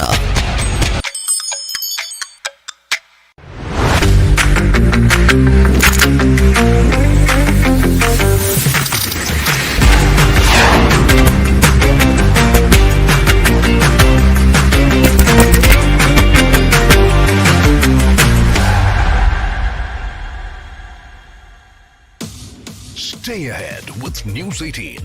News from your city in your language. Real-time updates, in-depth analysis, and breaking news. Anytime, anywhere. Only on the News 18 app. Scan and download the News 18 app now. ರಾಜ್ಯದ ಮನೆಗಳಲ್ಲಿ ನಿಮ್ಮ ನ್ಯೂಸ್ 18 ಕನ್ನಡ. ವಿಶ್ವಾಸಾರ್ಹ ಸುದ್ದಿ, ವಸ್ತುನಿಷ್ಠ ವರದಿಗಾರಿಕೆ, ನಿಖರ ವಿಶ್ಲೇಷಣೆ, ಹಳ್ಳಿ ಪಟ್ಟಣ ನಗರಗಳ ಜನರ ಸಮಸ್ಯೆಗಳಿಗೆ ಗಟ್ಟಿ ಧ್ವನಿ. ಇದೇ ಕಾರಣಕ್ಕೆ ನೀವು ನಮ್ಮನ್ನ ಆರಿಸಿರುವುದು ನ್ಯೂಸ್ ಚಾನೆಲ್ಗಳ ಹೊಸ ಲೀಡರ್. ದೇಶದ ನಂಬರ್ 1 ನ್ಯೂಸ್ ನೆಟ್ವರ್ಕ್, ಕನ್ನಡಿಗರ ನಂಬಿಕೆಯ news channel Kannada. Navodaya Grama Vikas charitable trust Kodialbail Mangaluru ಸ್ವಸಹಾಯ ಗುಂಪುಗಳ 25ನೇ ವರ್ಷದ ರಜತ ಸಂಭ್ರಮ ದಿನಾಂಕ 10/5/2025 ಶನಿವಾರ ಬೆಳಿಗ್ಗೆ 10 ಗಂಟೆಗೆ ಸ್ಥಳ ಗೋಲ್ಡ್ ಫಿಂಚ್ ಸಿಟಿ ಮಂಗಳೂರು. ಕಾರ್ಯಕ್ರಮ ಉದ್ಘಾಟನೆ ಶ್ರೀ ಸಿದ್ದರಾಮಯ್ಯನವರು, ಮಾನ್ಯ ಮುಖ್ಯಮಂತ್ರಿಗಳು ಶ್ರೀ ಥಾವರ್ಚಂದ್ ಗೆಹ್ಲೋಟ್ ರಾಜ್ಯಪಾಲರು, ಮಹಾರಾಷ್ಟ್ರ ಮುಖ್ಯಮಂತ್ರಿಗಳಾದ ಶ್ರೀ ದೇವೇಂದ್ರ ಫಡ್ನವೀಸ್, ಶ್ರೀ ಡಿಕೆ ಶಿವಕುಮಾರ್ ಮಾನ್ಯ ಉಪಮುಖ್ಯಮಂತ್ರಿಗಳು, ಕರ್ನಾಟಕ ವಿಧಾನಸಭೆ ಸಭಾಧ್ಯಕ್ಷರಾದ ಯುಟಿ ಖಾದರ್, ಕೇಂದ್ರ ಸಚಿವರಾದ ಶ್ರೀ ಪ್ರಹ್ಲಾದ್ ಜೋಶಿ, ಶ್ರೀ ಕೆಎನ್ ರಾಜಣ್ಣ ಮಾನ್ಯ ಸಹಕಾರ ಸಚಿವರು ಹಾಗೂ ಹಲವಾರು ಗಣ್ಯ ವ್ಯಕ್ತಿಗಳು ಭಾಗವಹಿಸಲಿದ್ದಾರೆ. ಹಾಗೂ ಈ ಸಮಾರಂಭದಲ್ಲಿ 1 ಲಕ್ಷಕ್ಕೂ ಅಧಿಕ ಮಹಿಳೆಯರು ಒಂದೇ ಸಮವಸ್ತ್ರದಲ್ಲಿ ಭಾಗವಹಿಸಲಿದ್ದಾರೆ. ಪಹಲ್ಗಾಮ್ ದಾಳಿಗೆ ಭಾರತ ಪ್ರತೀಕಾರವನ್ನ ತೀರಿಸಿಕೊಂಡಿದೆ. ಪಾಕಿಸ್ತಾನಕ್ಕೆ ನುಗ್ಗಿದ ಭಾರತೀಯ ಸೇನಾಪಡೆಗಳು ಉಗ್ರರ ನೆಲೆಗಳನ್ನ ಉಡೀಸ್ ಮಾಡಿವೆ. ಆಪರೇಷನ್ ಸಿಂಧೂರ ಹೆಸರಲ್ಲಿ ದಾಳಿ ಮಾಡಿರೋ ಭಾರತೀಯ ಸೇನೆ ರಕ್ತ ಪಿಪಾಸುಗಳ ಸಂಹಾರ ಮಾಡಿದೆ. ಪಹಲ್ಗಾಮ್ ದಾಳಿಗೆ ಭಾರತ ಪ್ರತೀಕಾರವನ್ನ ತೀರಿಸಿಕೊಂಡಿದೆ. ಪಾಕಿಸ್ತಾನಕ್ಕೆ ನುಗ್ಗಿದ ಭಾರತೀಯ ಸೇನಾಪಡೆಗಳು ಉಗ್ರರ ನೆಲೆಗಳನ್ನ ಉಡೀಸ್ ಮಾಡಿವೆ. ಆಪರೇಷನ್ ಸಿಂಧೂರ ಹೆಸರಲ್ಲಿ ದಾಳಿ ಮಾಡಿರೋ ಭಾರತೀಯ ಸೇನೆ ರಕ್ತ ಪಿಪಾಸುಗಳ ಸಂಹಾರ ಮಾಡಿದೆ. ಒಟ್ಟು 25 ನಿಮಿಷದ ದಾಳಿಯಲ್ಲಿ 21 ಜಾಗಗಳಲ್ಲಿ 9 ಉಗ್ರರ ಕ್ಯಾಂಪ್ಗಳನ್ನ ವಾಯು ಮಾರ್ಗದ ಮೂಲಕ ದಾಳಿ ಮಾಡಿ ಧ್ವಂಸಗೊಳಿಸಿದೆ. ಲಷ್ಕರ್ ಎ ತೊಯ್ಬಾದ ಮೋಸ್ಟ್ ವಾಂಟೆಡ್ ಉಗ್ರ ಹಫೀಜ್ ಸೈಯದ್ಗೆ ಸೇರಿದ ಕ್ಯಾಂಪ್ ನೆಲಸಮವಾಗಿದೆ. ಇನ್ನು ಭಾರತದ ದಾಳಿಯಲ್ಲಿ ಉಗ್ರ ಅಜರ್ ಮಸೂದ್ನ 10ಕ್ಕೂ ಹೆಚ್ಚು ಜನ ಕುಟುಂಬಸ್ಥರು ಮೃತಪಟ್ಟಿದ್ದಾರೆ. ಪಾಕಿಸ್ತಾನದ ಮೇಲೆ ಭಾರತ ಆಪರೇಷನ್ ಸಿಂಧೂರ ಹೆಸರಲ್ಲಿ ದಾಳಿಯನ್ನ ಮಾಡಿದೆ. ಭಾರತದ ಏರ್ ಸ್ಟ್ರೈಕ್ಗೆ ಪಾಕಿಸ್ತಾನದ ಭಾವಲ್ಪುರದಲ್ಲಿರುವಂತಹ ಜಾಮಿಯಾ ಮಸೀದಿ ಧ್ವಂಸವಾಗಿದೆ. ಪಾಕಿಸ್ತಾನದ ಮುರಡ್ಖೆ ನಗರದ ಮೇಲೂ ಭಾರತೀಯ ಸೇನೆ ದಾಳಿಯನ್ನು ಮಾಡಿದ್ದು ಮಸೀದಿ ಧ್ವಂಸ ಮಾಡಲಾಗಿದೆ. ದಾಳಿಗೂ ಮೊದಲು ಅಲ್ಲಿನ ದೃಶ್ಯ ಮತ್ತು ದಾಳಿ ಮಾಡಿದ ಮ್ಯಾಕ್ಸರ್ ಟೆಕ್ನಾಲಜಿ ಸ್ಯಾಟಲೈಟ್ ದೃಶ್ಯ ನ್ಯೂಸ್ 18ಗೆ ಸಿಕ್ಕಿದೆ. ಭಾರತದ ಆಪರೇಷನ್ ಸಿಂಧೂರ ದಾಳಿಗೆ ಪಾಕ್ನ ಬಹವಲ್ಪರದಲ್ಲಿರುವ ಮರ್ಕಸ್ ಸುಭಾನ್ ಅಲ್ಲಾ ಕಟ್ಟಡ ಧ್ವಂಸವಾಗಿದೆ. ಈ ಕಟ್ಟಡದಲ್ಲಿ ತರಬೇತಿ ಪಡಿತಾ ಇದ್ದ ಹಲವರು ಮೃತಪಟ್ಟಿದ್ದಾರೆ. ಮರ್ಕಜ್ ಸುಬಾನ್ ಅಲ್ಲಾ ಜೈಷ್ ಎ ಮೊಹಮ್ಮದ್ ಉಗ್ರರ ತಾಣವಾಗಿದ್ದು ಈ ತಾಣದಲ್ಲೇ ಜೈಷ್ ಎ ಮೊಹಮ್ಮದ್ ಉಗ್ರ ಸಂಘಟನೆಯ ಮುಖ್ಯಸ್ಥ ಮಸೂದ್ ಅಜರ್ ಕುಟುಂಬವಿತ್ತು. ಈಗಾಗಲೇ ನಡೀತಾ ಇರುವಂತಹ ದಾಳಿ ಮತ್ತು ಪ್ರತಿ ದಾಳಿ ಎರಡನ್ನೂ ಕೂಡ ನೋಡ್ತಾ ಇದ್ವಿ. ಇವತ್ತು ಪಾಕಿಸ್ತಾನ ದಾಳಿಯನ್ನು ಆರಂಭಿಸಿತು. ಸಂಜೆ ಆಗ್ತಾ ಇದ್ದಂತೆಯೇ, ಕತ್ತಲಾಗ್ತಾ ಇದ್ದಂತೆಯೇ ದಾಳಿಯನ್ನು ಆರಂಭಿಸಿದೆ ಪಾಕಿಸ್ತಾನ. ತನ್ನ ಬಹುತೇಕ ಅದು ತನ್ನ ಸಿಯಾಲ್ಕೋಟ್ನ ಸೇನಾ ನೆಲೆಯಿಂದ ಭಾರತದ ಕಡೆಗೆ ದಾಳಿಯನ್ನು ಶುರು ಮಾಡಿತು. ಜಮ್ಮುವಿನಿಂದ ಆರಂಭ ಆದಂತಹ ದಾಳಿ ನಂತರ ಕೆಲವೇ ಕ್ಷಣಗಳಲ್ಲಿ ಅದು ಪಠಾಣ್ಕೋಟ್ ಹಾಗೆಯೇ ಅಮೃತಸರದ ಭಾಗಗಳೇ ಅಂದರೆ ಪಂಜಾಬ್ನ ಭಾಗಗಳಿಗೆ ದಾಳಿಯನ್ನು ನಡೆಸ್ತಾ ಹೋಯಿತು. ಹೀಗಾಗಿ ಭಾರತ ಇಮಿಡಿಯೇಟಾಗಿ ಒಂದು ರಿಟ್ಯಾಲಿಯೇಷನ್ ಮಾಡುವಂಥದ್ದು, ಪ್ರತ್ಯುತ್ತರವನ್ನು ಕೊಡುವಂತಹ ನಿಟ್ಟಿನಲ್ಲಿ ಅವರ ದಾಳಿಗಳನ್ನು ಅರ್ಧದಲ್ಲೇ ತಡೆಯುವಂತಹ ಕೆಲಸವನ್ನು, ಅವುಗಳನ್ನು ಹೊಡೆದುರುಳಿಸುವಂತಹ ಕೆಲಸವನ್ನು ಡ್ರೋನ್ಗಳು 40ರಿಂದ 50 ಡ್ರೋನ್ಗಳು ಭಾರತದ ಕಡೆಗೆ ಹಾರಿ ಬಂದಿದ್ದಾವೆ ಅನ್ನುವಂತಹ ಮಾಹಿತಿ ಇದೆ. 40ರಿಂದ 50 ಡ್ರೋನ್ಗಳನ್ನು ಬಹುಶಃ ಸರಣಿಯ ರೀತಿಯಲ್ಲಿ ಅದು ಜಮ್ಮುವಿನ ಕಡೆಗೇ ಹಾರಿಸಿದೆ ಅಂತ ಹೇಳಿ. ಆದರೆ ಉಳಿದ ಭಾಗಗಳಲ್ಲೂ ಕೂಡ ಅದು ದೊಡ್ಡ ಮಟ್ಟದ ದಾಳಿಯನ್ನು, ಅಂದರೆ ಒಂದು ಕಡೆಯಲ್ಲಿ ಡ್ರೋನ್ ದಾಳಿ, ಮತ್ತೊಂದು ಕಡೆಯಲ್ಲಿ ಶೆಲ್ಲಿಂಗ್, ಮತ್ತೊಂದು ಕಡೆಯಲ್ಲಿ ಕ್ಷಿಪಣಿ ದಾಳಿ, ಇವೆಲ್ಲವನ್ನು ಕೂಡ ಏಕಕಾಲದಲ್ಲಿ ಮಾಡುವಂಥ ಕೆಲಸವನ್ನು ಮಾಡಿದೆ. ಜಮ್ಮು ಪಠಾಣ್ಕೋಟ್ನ ಸೇನಾ ನೆಲೆಗಳ ಮೇಲೆ ಕ್ಷಿಪಣಿ ದಾಳಿಯನ್ನು ಪಾಕಿಸ್ತಾನ ಮಾಡಿದೆ. ಪಾಕಿಸ್ತಾನ ಕ್ಷಿಪಣಿ ದಾಳಿಗೆ ಪ್ರತ್ಯುತ್ತರವನ್ನು ಭಾರತ ಸೇನೆ ನೀಡುತ್ತಾ ಇದೆ. ಈಗಾಗಲೇ ಅವರ ಕ್ಷಿಪಣಿಗಳನ್ನು ಹೊಡೆದುರುಳಿಸಲಾಗಿದೆ. ಸೇನೆಯ ದಾಳಿ ಮತ್ತು ಆಕ್ರಮಣದ ಬಗ್ಗೆ ಪ್ರಧಾನಿ ಮೋದಿಗೂ ಕೂಡ ಈಗ ಸೇನಾ ಮುಖ್ಯಸ್ಥರು ಹಾಗೆಯೇ ರಾಜನಾಥ್ ಸಿಂಗ್ ಮತ್ತು ಅಜಿತ್ ಧೋವಲ್ ಅವರು ಸಭೆಯನ್ನು ಮಾಡ್ತಾ ಇದ್ದಾರೆ ಪ್ರಧಾನಿ ನಿವಾಸದಲ್ಲಿ. ಈಗ ಪ್ರಧಾನಮಂತ್ರಿ ನರೇಂದ್ರ ಮೋದಿ ಹಾಗೂ ರಾಜನಾಥ್ ಸಿಂಗ್ ಮತ್ತು ಅಜಿತ್ ಧೋವಲ್ 3 ಜನ ಕೂಡ ಮಾತುಕತೆಯನ್ನು ನಡೆಸ್ತಾ ಇದ್ದಾರೆ. ಕ್ಷಣದ ಮಾಹಿತಿಯನ್ನು ಪಡ್ಕೊಂಡಿರ್ತಕ್ಕಂತಹ ಪ್ರಧಾನಿ ಮೋದಿಯವರು ಮುಂದಿನ ಕ್ರಮಗಳ ಬಗ್ಗೆಯೂ ಕೂಡ ಮಾರ್ಗದರ್ಶನವನ್ನು ನೀಡ್ತಾ ಇದ್ದಾರೆ. ತಮ್ಮ ಜೊತೆಗೆ ಇರ್ತಕ್ಕಂತಹ ಅಜಿತ್ ಧೋವಲ್ ಅವರ ಬಹಳ ಮುಖ್ಯವಾಗಿ ಅಜಿತ್ ಧೋವಲ್ ಅವರು ಈ ವಿಚಾರದಲ್ಲಿ ಅತ್ಯಂತ ನಿರ್ಣಾಯಕವಾದಂತಹ ತೀರ್ಮಾನಗಳನ್ನು ಪ್ರಧಾನಿಯವರ ಜೊತೆಗೆ ಚರ್ಚಿಸ್ತಾ ಇರ್ತಾರೆ. ಅವರ ಬಳಿಯಲ್ಲಿ ಇರುವಂತಹ ಬ್ಲೂ ಪ್ರಿಂಟ್ನ ಆಧಾರದಲ್ಲಿನೇ ಬಹುತೇಕ ಮುಂದಿನ ಕ್ರಮಗಳು ಹೀಗಾಗಬೇಕು ಅನ್ನೋಂಥದ್ರ ಬಗ್ಗೆ ತೀರ್ಮಾನಗಳು ಆಗುತ್ತೆ. ಪ್ರಧಾನಿಯವರ ನಿವಾಸದಲ್ಲಿ ನಡೀತಾ ಇರುವಂತಹ ಮಾತುಕತೆ ಇದು. ಧೋವಲ್, ರಾಜನಾಥ್ ಸಿಂಗ್ ಹಾಗೂ ಪ್ರಧಾನಮಂತ್ರಿ ನರೇಂದ್ರ ಮೋದಿ 3 ಜನ ಕುಳಿತು ಮಾತನಾಡ್ತಾ ಇದ್ದಾರೆ.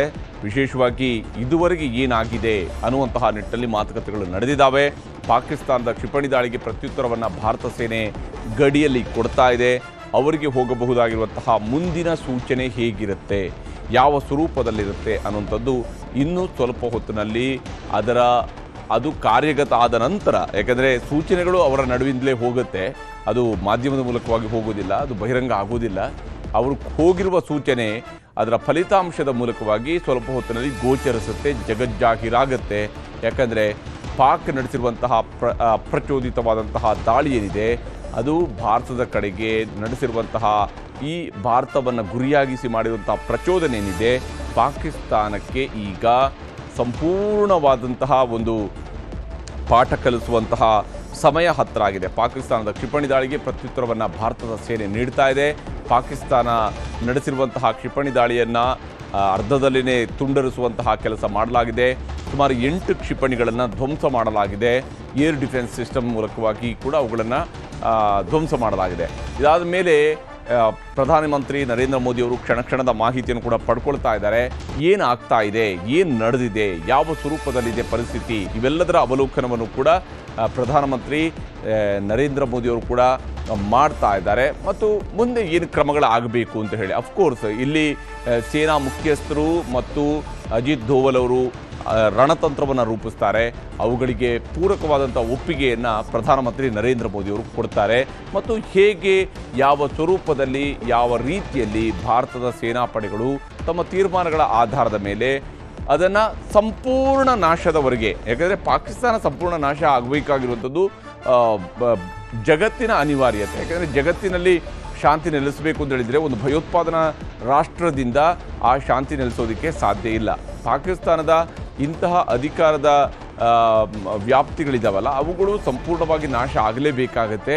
ಪಾಕಿಸ್ತಾನದ ಸೇನಾ ಮುಖ್ಯಸ್ಥ ಆಡಿರ್ತಕ್ಕಂತಹ ಮಾತುಗಳಿದ್ದಾವಲ್ಲ ಅದು ಯಾವುದೇ ರೀತಿಯಾಗಿ ಒಬ್ಬ ಯೂನಿಫಾರ್ಮ್ ಧರಿಸಿರ್ತಕ್ಕಂತಹ ಒಬ್ಬ ಸೇನಾಧಿಕಾರಿ, ಯಾವುದೇ ದೇಶದ ಸೇನಾಧಿಕಾರಿ ಕೂಡ ಆಡಬಾರದ ಸ್ವರೂಪದಲ್ಲಿ ಮಾತುಗಳನ್ನಾಡಿದಂತಹ ಪಾಕಿಸ್ತಾನದ ಸೇನಾ ದಂಡನಾಯಕ ಮತ್ತು ಆ ದೇಶದ ಪ್ರಧಾನಮಂತ್ರಿ ಕೂಡ ಏನು ಕೈಗಳನ್ನು ಬಿಗಿ ಹಿಡಿದು ಭಾಳ ಜೋರಾಗಿ ಅಬ್ಬರಿಸಿದಂತಹ ಸ್ವರದಲ್ಲಿ ಅವರ ಸಂಸತ್ನಲ್ಲಿ ಮಾತನಾಡ್ತಾ ಇದ್ದಂಥ ಸ್ವರೂಪವನ್ನು ನೋಡಿದಾಗಲೇ ಗೊತ್ತಾಗಿತ್ತು ಈ ಮನುಷ್ಯ ಏನೋ ಮಾಡ್ತಾರೆ ಮತ್ತು ಮಾಡುವಂತಹ ಕೆಲಸ ಹೇಗಿರುತ್ತೆ ಅಂತ ಹೇಳಿದರೆ ಭಾರತವನ್ನು ಮತ್ತಷ್ಟು ಕೆಣಕುವಂತಹ ರೀತಿಯಲ್ಲಿ ಇರುತ್ತೆ ಅನ್ನುವಂಥದ್ದೇ ಇತ್ತು. ಆ ಕೆಣಕುವ ಕೆಲಸವನ್ನು ಮಾಡಿದ್ದಾರೆ. ಯುದ್ಧ ಪ್ರಚೋದನೆಯನ್ನು ನಿಲ್ಲಿಸಬೇಕು ಅಂತೇಳಿ ಪಾಕಿಸ್ತಾನಕ್ಕೆ ಜೈಶಂಕರ್ ಅವರು ಎಚ್ಚರಿಕೆಯನ್ನು ಕೊಟ್ಟಿದ್ದಾರೆ. ಪಾಕಿಸ್ತಾನಕ್ಕೆ ಮಾತಿನ ಮೂಲಕವಾಗಿಯೂ ಕೂಡ ಎಚ್ಚರಿಕೆಯನ್ನು ಕೊಟ್ಟಿದ್ದಾರೆ. ಈ ಕ್ಷಣದಲ್ಲಿ ನಿಮ್ಮ ಯುದ್ಧ ಪ್ರಚೋದನೆಯನ್ನು ನಿಲ್ಲಿಸಬೇಕು ಅನ್ನುವಂಥದ್ದನ್ನು ಜೈಶಂಕರ್ ಅವರು ಹೇಳಿದ್ದಾರೆ. ಯಾಕಂದರೆ ಇದು ಅಧಿಕೃತವಾಗಿ ಈಗ ಪಾಕಿಸ್ತಾನಕ್ಕೆ ರವಾನೆ ಆಗಿರುವ ಅತ್ಯಂತ ಸ್ಪಷ್ಟ ಸಂದೇಶ ಮತ್ತು ಅಂತಿಮ ಸಂದೇಶ ಪಾಕಿಸ್ತಾನದ ಪಾಲಿಗೆ. ನಿಮ್ಮ ಪ್ರಚೋದನೆಯನ್ನು ನಿಲ್ಲಿಸಬೇಕು. ಈ ಹಂತದಲ್ಲೇ ಪಾಕಿಸ್ತಾನಕ್ಕೆ ಎಚ್ಚರಿಕೆಯನ್ನು ಭಾರತದ ವಿದೇಶಾಂಗ ಸಚಿವ ಜೈಶಂಕರ್ ಅವರು ನೀಡಿದ್ದಾರೆ. ಯುದ್ಧ ಪ್ರಚೋದನೆಯನ್ನು ನಿಲ್ಲಿಸಿ ಅಂತ ಜೈಶಂಕರ್ ಎಚ್ಚರಿಕೆಯನ್ನು ಕೊಟ್ಟಿದ್ದಾರೆ ಪಾಕಿಸ್ತಾನಕ್ಕೆ. ಯಾಕೆಂದರೆ ಪಾಕಿಸ್ತಾನ ನಡೆಸಿರುವಂಥದ್ದು ಇದು ಯುದ್ಧದ ಪ್ರಚೋದನೆ. ಇದನ್ನು ಈ ಕ್ಷಣದಲ್ಲಿನೇ ಪಾಕಿಸ್ತಾನ ನಿಲ್ಲಿಸಿದರೆ ಮಾತ್ರ ಪಾಕಿಸ್ತಾನ ಉಳ್ಕೊಳ್ಳುತ್ತೆ. ಯಾಕಂದರೆ ಯುದ್ಧ ಪ್ರಚೋದನೆಯನ್ನು ನಿಲ್ಲಿಸಬೇಕು ಅಂತೇಳಿ ಜೈಶಂಕರ್ ಎಚ್ಚರಿಕೆಯನ್ನು ಕೊಟ್ಟಿದ್ದಾರೆ. ಭಾರತದ ವಿದೇಶಾಂಗ ಸಚಿವರು ಹೇಳಿದ್ದಾರೆ, ನಿಮ್ಮ ದಾಳಿಗೆ ತಕ್ಕ ಶಾಸ್ತಿ ಮಾಡ್ತೇವೆ. ಈ ವಾರ್ನಿಂಗ್ ಅನ್ನು ಕೂಡ ಕೊಡಲಾಗಿದೆ. ನಿಮ್ಮ ದಾಳಿಗೆ ತಕ್ಕ ಶಾಸ್ತಿಯನ್ನು ಭಾರತ ಮಾಡುತ್ತೆ ಅನ್ನುವಂಥ ಉತ್ತರವನ್ನು ಕೊಟ್ಟಿದ್ದಾರೆ. ಯುದ್ಧ ಪ್ರಚೋದನೆಯನ್ನು ನಿಲ್ಲಿಸಬೇಕು. ಜೈಶಂಕರ್ ಅವರು ಕೊಟ್ಟಿರುವಂತಹ ಎಚ್ಚರಿಕೆ ಇದು ಪಾಕಿಸ್ತಾನಕ್ಕೆ. ಪಾಕಿಸ್ತಾನದ ಪಾಲಿಗೆ ಇದು ಅಂತಿಮ ಎಚ್ಚರಿಕೆ. ಪಾಕಿಸ್ತಾನದ ಪಾಲಿಗಿನ ಅಂತಿಮ ಎಚ್ಚರಿಕೆಯನ್ನು ಈಗ ಜೈಶಂಕರ್ ಅವರು ಕೊಟ್ಟಿದ್ದಾರೆ. ಯುದ್ಧ ಪ್ರಚೋದನೆಯನ್ನು ನಿಲ್ಲಿಸಬೇಕು ಅಂತ ಹೇಳಿದ್ದಾರೆ ಜೈಶಂಕರ್. ಅಷ್ಟೇ ಅಲ್ಲದೆ ನೀವು ಮಾಡಿರುವ ದಾಳಿಗೆ ತಕ್ಕ ಶಾಸ್ತಿಯನ್ನು ಮಾಡ್ತೇವೆ. ಈಗ ನಡೆಸುವಂತಹ ಪ್ರತಿ ದಾಳಿ ಇರುತ್ತಲ್ಲ ಭಾರತದ್ದು, ಅದಕ್ಕೆ ಮತ್ತೆ ಪಾಕಿಸ್ತಾನ ಏನಾದರೂ ಕೌಂಟರ್ ಮಾಡುವಂತಹ ಸಾಹಸಕ್ಕೆ ಮುಂದಾಯಿತು ಅಂತ ಹೇಳಿ ಆದರೆ ಅದು ಫುಲ್ ಫ್ಲೆಡ್ಜ್ ವಾರ್ನ ಕಡೆಗೆ ತೆಗೆದುಕೊಂಡು ಹೋಗುವುದರಲ್ಲಿ ಅನುಮಾನಗಳೇ ಇಲ್ಲ. ಯಾಕೆಂದರೆ ಪಾಕಿಸ್ತಾನ ಅದು ಯುದ್ಧವನ್ನು ಡಿಕ್ಲೇರ್ ಮಾಡ್ದಂಗೆ ಆಗುತ್ತೆ ಪಾಕಿಸ್ತಾನದ ಕಡೆಯಿಂದ.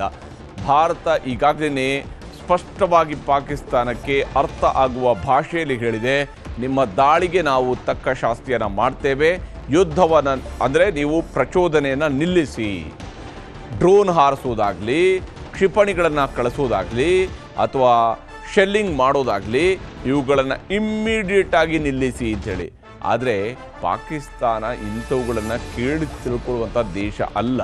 ಮತ್ತು ಪಾಕಿಸ್ತಾನದ ಸೇನೆ ಅದು ಪಾಕಿಸ್ತಾನದ ಸರ್ವನಾಶವನ್ನು ಬಯಸ್ತಾ ಇದೆಯೇ ಹೊರತು ಪಾಕಿಸ್ತಾನದ ಪ್ರಗತಿಯನ್ನು ಆ ಸೇನೆ ಯಾವತ್ತೂ ಕೂಡ ಬಯಸಿದಂಗೆ ಕಾಣಲಿಲ್ಲ. ಕಳೆದ 75 ವರ್ಷಗಳಲ್ಲಿ ಆಗದೇ ಇರುವಂಥ ಸುಧಾರಣೆ ಈಗ ಏಕಾಏಕಿ ಆಗೋದೂ ಇಲ್ಲ. ಯಾಕೆಂದರೆ ಪಾಕಿಸ್ತಾನದ ಪಂಜಾಬ್ ಪ್ರಾಂತ್ಯದ ಏರ್ ಡಿಫೆನ್ಸ್ ಸಿಸ್ಟಮನ್ನು ಈಗ ಧ್ವಂಸ ಮಾಡಲಾಗಿದೆ. ವಾಯುದಾಳಿ ಸೂಚನೆ ನೀಡುವಂಥ ವ್ಯವಸ್ಥೆಯನ್ನೇ ಈಗ ಉಡೀಸ್ ಮಾಡಲಾಗಿದೆ. ಪಾಕಿಸ್ತಾನಕ್ಕೆ ಕ್ಷಣಕ್ಕೂ ಪೆಟ್ಟು ಕೊಡ್ತಾ ಇದೆ ಭಾರತದ ಸೇನೆ.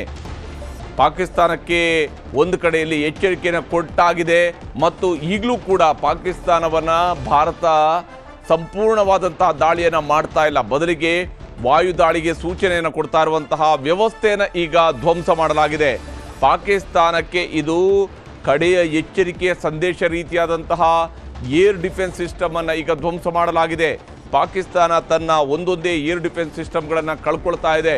ಆಲ್ರೆಡಿ ಲಾಹೋರ್ ಕಳ್ಕೊಂಡಿದೆ ಏರ್ ಡಿಫೆನ್ಸ್ ಸಿಸ್ಟಮನ್ನು. ಈಗ ಪಾಕಿಸ್ತಾನದ ಪಂಜಾಬ್ ಪ್ರಾಂತ್ಯದ ಏರ್ ಡಿಫೆನ್ಸ್ ಸಿಸ್ಟಮನ್ನು ಧ್ವಂಸ ಮಾಡಲಾಗಿದೆ. ಪಾಕಿಸ್ತಾನಕ್ಕೆ ಇನ್ನು ಮುಂದೆ ಭಾರತದ ಯುದ್ಧ ವಿಮಾನಗಳು ಯಾವಾಗ ಬೇಕಿದ್ರೂ ವಾಯುದಾಳಿಯನ್ನು ನಡೆಸಬಹುದು. ಇದು ಪಾಕಿಸ್ತಾನ ಇದಕ್ಕೇನಾದರೂ ತಿರುಗೇಟು ಕೊಡುವಂತಹ ಕೆಲಸವನ್ನು ಮಾಡ್ತು ಅಂತೇಳಿ ಆದರೆ ಪಾಕಿಸ್ತಾನ ತನ್ನನ್ನು ತಾನು ಯುದ್ಧದ ಕಡೆಗೆ ತೆಗೆದುಕೊಂಡು ಹೋಗೋದರಲ್ಲಿ ಯಾವುದೇ ಅನುಮಾನಗಳಿಲ್ಲ. ವಾಯುದಾಳಿಗೆ ಸೂಚನೆ ನೀಡುವಂತಹ ವ್ಯವಸ್ಥೆಯನ್ನು ಈಗಾಗಲೇ ಹೊಡೆದುರುಳಿಸಲಾಗಿದೆ. ಪಾಕಿಸ್ತಾನಕ್ಕೆ ಕ್ಷಣಕ್ಕೂ ಕೂಡ ಪೆಟ್ಟು ಕೊಡ್ತಾ ಇದೆ ಭಾರತದ ಸೇನೆ. ಭಾರತದ ಒಳಕ್ಕೆ ಪಾಕಿಸ್ತಾನದ ಮೊದಲ ಡ್ರೋನ್ ದಾಳಿ ಆದ ಸಂದರ್ಭದಲ್ಲೇ ಪಾಕಿಸ್ತಾನಕ್ಕೆ ಗೊತ್ತಿರಬೇಕಾಗಿದ್ದೇನೆಂದರೆ ಪಾಕಿಸ್ತಾನ ನಡೆಸಿದ ಮೊದಲ ದಾಳಿಯ 3 ಗಂಟೆಯ ಒಳಗಡೆ ಪಾಕಿಸ್ತಾನದ ಚಿತ್ರಣವನ್ನು ಬದಲಿಸುವಂತಹ ಪ್ರಯತ್ನ ಭಾರತದ ಕಡೆಯಿಂದ ಶುರುವಾಗುತ್ತೆ ಅಂತೇಳಿ ಭಾರತ ಆ ಕೆಲಸವನ್ನು ಈಗಾಗಲೇ ಆರಂಭಿಸಿದೆ. ಪಾಕಿಸ್ತಾನದ ಏರ್ ಡಿಫೆನ್ಸ್ ಸಿಸ್ಟಮ್, ಪಂಜಾಬ್ ಪ್ರಾಂತ್ಯದ ಏರ್ ಡಿಫೆನ್ಸ್ ಸಿಸ್ಟಮನ್ನು ಈಗ ಹೊಡೆದುರುಳಿಸಲಾಗಿದೆ. ಪಾಕಿಸ್ತಾನಕ್ಕೆ ಕ್ಷಣಕ್ಕೂ ಕೂಡ ಪೆಟ್ಟು ಕೊಡ್ತಾ ಇದೆ ಭಾರತ. ಪಾಕಿಸ್ತಾನದ ಸಿಯಾಲ್ಕೋಟ್ನಲ್ಲಿ ಈಗಾಗಲೇ ದಾಳಿಯನ್ನು ನಡೆಸಲಾಗಿದೆ. ಸಿಯಾಲ್ಕೋಟ್ನಲ್ಲಿ ಈಗಾಗಲೇ ನಡೆಸಿರುವಂತಹ ದಾಳಿ ಒಂದು ಭಾಗ ಆದರೆ ಈಗ ಮತ್ತೊಂದು ಏರ್ ಡಿಫೆನ್ಸ್ ಸಿಸ್ಟಮನ್ನು ಒಂದೇ ದಿವಸದ 24 ಗಂಟೆಗಳ ಅಂತರದಲ್ಲಿ 2 ಏರ್ ಡಿಫೆನ್ಸ್ ಸಿಸ್ಟಮ್ಗಳನ್ನು ಕಳ್ಕೊಂಡಿದೆ ಪಾಕಿಸ್ತಾನದಲ್ಲಿ. ಒಂದು ಕಡೆಯಲ್ಲಿ ಪಾಕಿಸ್ತಾನದ ಪರವಾಗಿ ಹೋರಾಡೋದಕ್ಕೆ ಬೇಕಾದಂಥ ಉಗ್ರರೂ ಇಲ್ಲ, ಪಾಕಿಸ್ತಾನದ ಸೇನೆಗೆ ಬೇಕಾಗಿರುವಂಥ ತಾಂತ್ರಿಕ ಸಪೋರ್ಟ್ ಕೂಡ ಇಲ್ಲ ಅನ್ನುವಂತಹ ಸ್ಥಿತಿಗೆ ಇದೆ. ಲಾಹೋರ್ ಮೇಲೂ ಕೂಡ ದಾಳಿಯನ್ನು ಭಾರತೀಯ ಸೇನೆ ಮಾಡಿದೆ. ಲಾಹೋರ್ ನಗರದ ಮೇಲೂ ಕೂಡ ದಾಳಿಯನ್ನು ಭಾರತ ಸೇನೆ ಮಾಡಿದೆ. ಅವಾಗಲೇ ನಾವು ಏನು ಊಹಿಸಿದ್ವೋ ಅದೇ ಸ್ವರೂಪದಲ್ಲಿ ಈಗ ಲಾಹೋರ್ ಮೇಲೂ ಕೂಡ ಭಾರತೀಯ ಸೇನೆಯ ದಾಳಿ ಆರಂಭ ಆಗಿದೆ. ಪಾಕಿಸ್ತಾನ ಬಯಸಿರುವಂಥದ್ದು ಬಹುಶಃ ಇದನ್ನೇ. ಪಾಕಿಸ್ತಾನದ ಸೇನೆ ಬಯಸಿದ್ದು ಕೂಡ ಬಹುಶಃ ಇಂಥದ್ದೊಂದು ದುರಂತವನ್ನು ಅದು ಎದುರಿಸೋದಕ್ಕೆ, ಪಾಕಿಸ್ತಾನದ ಸರ್ವನಾಶಕ್ಕೆ ಪಾಕಿಸ್ತಾನದ ಸೇನೆಯೇ ಪಣ ತೊಟ್ಟಂತೆ ಕಾಣ್ತಾ ಇದೆ. ಇಲ್ಲದೆ ಹೋಗಿರ್ತಿದ್ರೆ ಅದು ಭಾರತದ ಜಮ್ಮುವಿನ ಮೇಲಾಗಲಿ, ಭಾರತದ ಪಠಾಣ್ಕೋಟ್ ಮೇಲಾಗಲಿ ಅದು ದಾಳಿಯನ್ನು ನಡೆಸುವಂಥ ಸಾಹಸಕ್ಕೆ ಹೋಗ್ತಿರಲಿಲ್ಲ. 15, 20, 50, 100 ಡ್ರೋನ್ಗಳನ್ನು ಹಾರಳಿಸಿದ ತಕ್ಷಣವೇ ಭಾರತ ಹೆದರಿ ಕೂತ್ಕೊಳ್ಳುತ್ತೆ ಅಂತ ಹೇಳುವಂಥದ್ದನ್ನು ಪಾಕಿಸ್ತಾನ ಅದ್ಯಾವ ಸ್ವರೂಪದಲ್ಲಿ ಅದರ ಮೆದುಳನ್ನು ಅದು ಎಲ್ಲಿ ಇಟ್ಕೊಂಡಿದೆಯೋ ಗೊತ್ತಿಲ್ಲ. ಆ ದೇಶ ಬಹುಶಃ ಅದರ ತಲೆಯಲ್ಲಿ ಅದರ ಮೆದುಳು ಇದ್ದಿರ್ತಿದ್ರೆ ಈ ಸಾಹಸಕ್ಕೆ ಹೋಗ್ತಿರಲಿಲ್ಲ. ಆದರೆ ಲಾಹೋರ್ ಮೇಲೆ ಈಗ ಭಾರತದ ಸೇನೆ ದಾಳಿಯನ್ನು ನಡೆಸಿದೆ. ಒಂದಾದ ಮೇಲೆ ಒಂದು ನಗರಗಳನ್ನು, ಅದಕ್ಕೆ ಉಸಿರಾಡೋದಕ್ಕೂ ಕೂಡ ಅವಕಾಶ ಸಿಗಬಾರದು ಪಾಕಿಸ್ತಾನದ ಸೈನಿಕರಿಗೆ ಮತ್ತು ಪಾಕಿಸ್ತಾನದ ಸೇನೆಗೆ ಉಸಿರಾಡೋದಕ್ಕೂ ಕೂಡ ಅವಕಾಶ ಸಿಗದ ರೀತಿಯಲ್ಲಿ ಈಗ ಪ್ರತ್ಯುತ್ತರವನ್ನು ಭಾರತದ ಸೇನೆ ಕೊಡೋದಕ್ಕೆ ಶುರು ಮಾಡಿದೆ.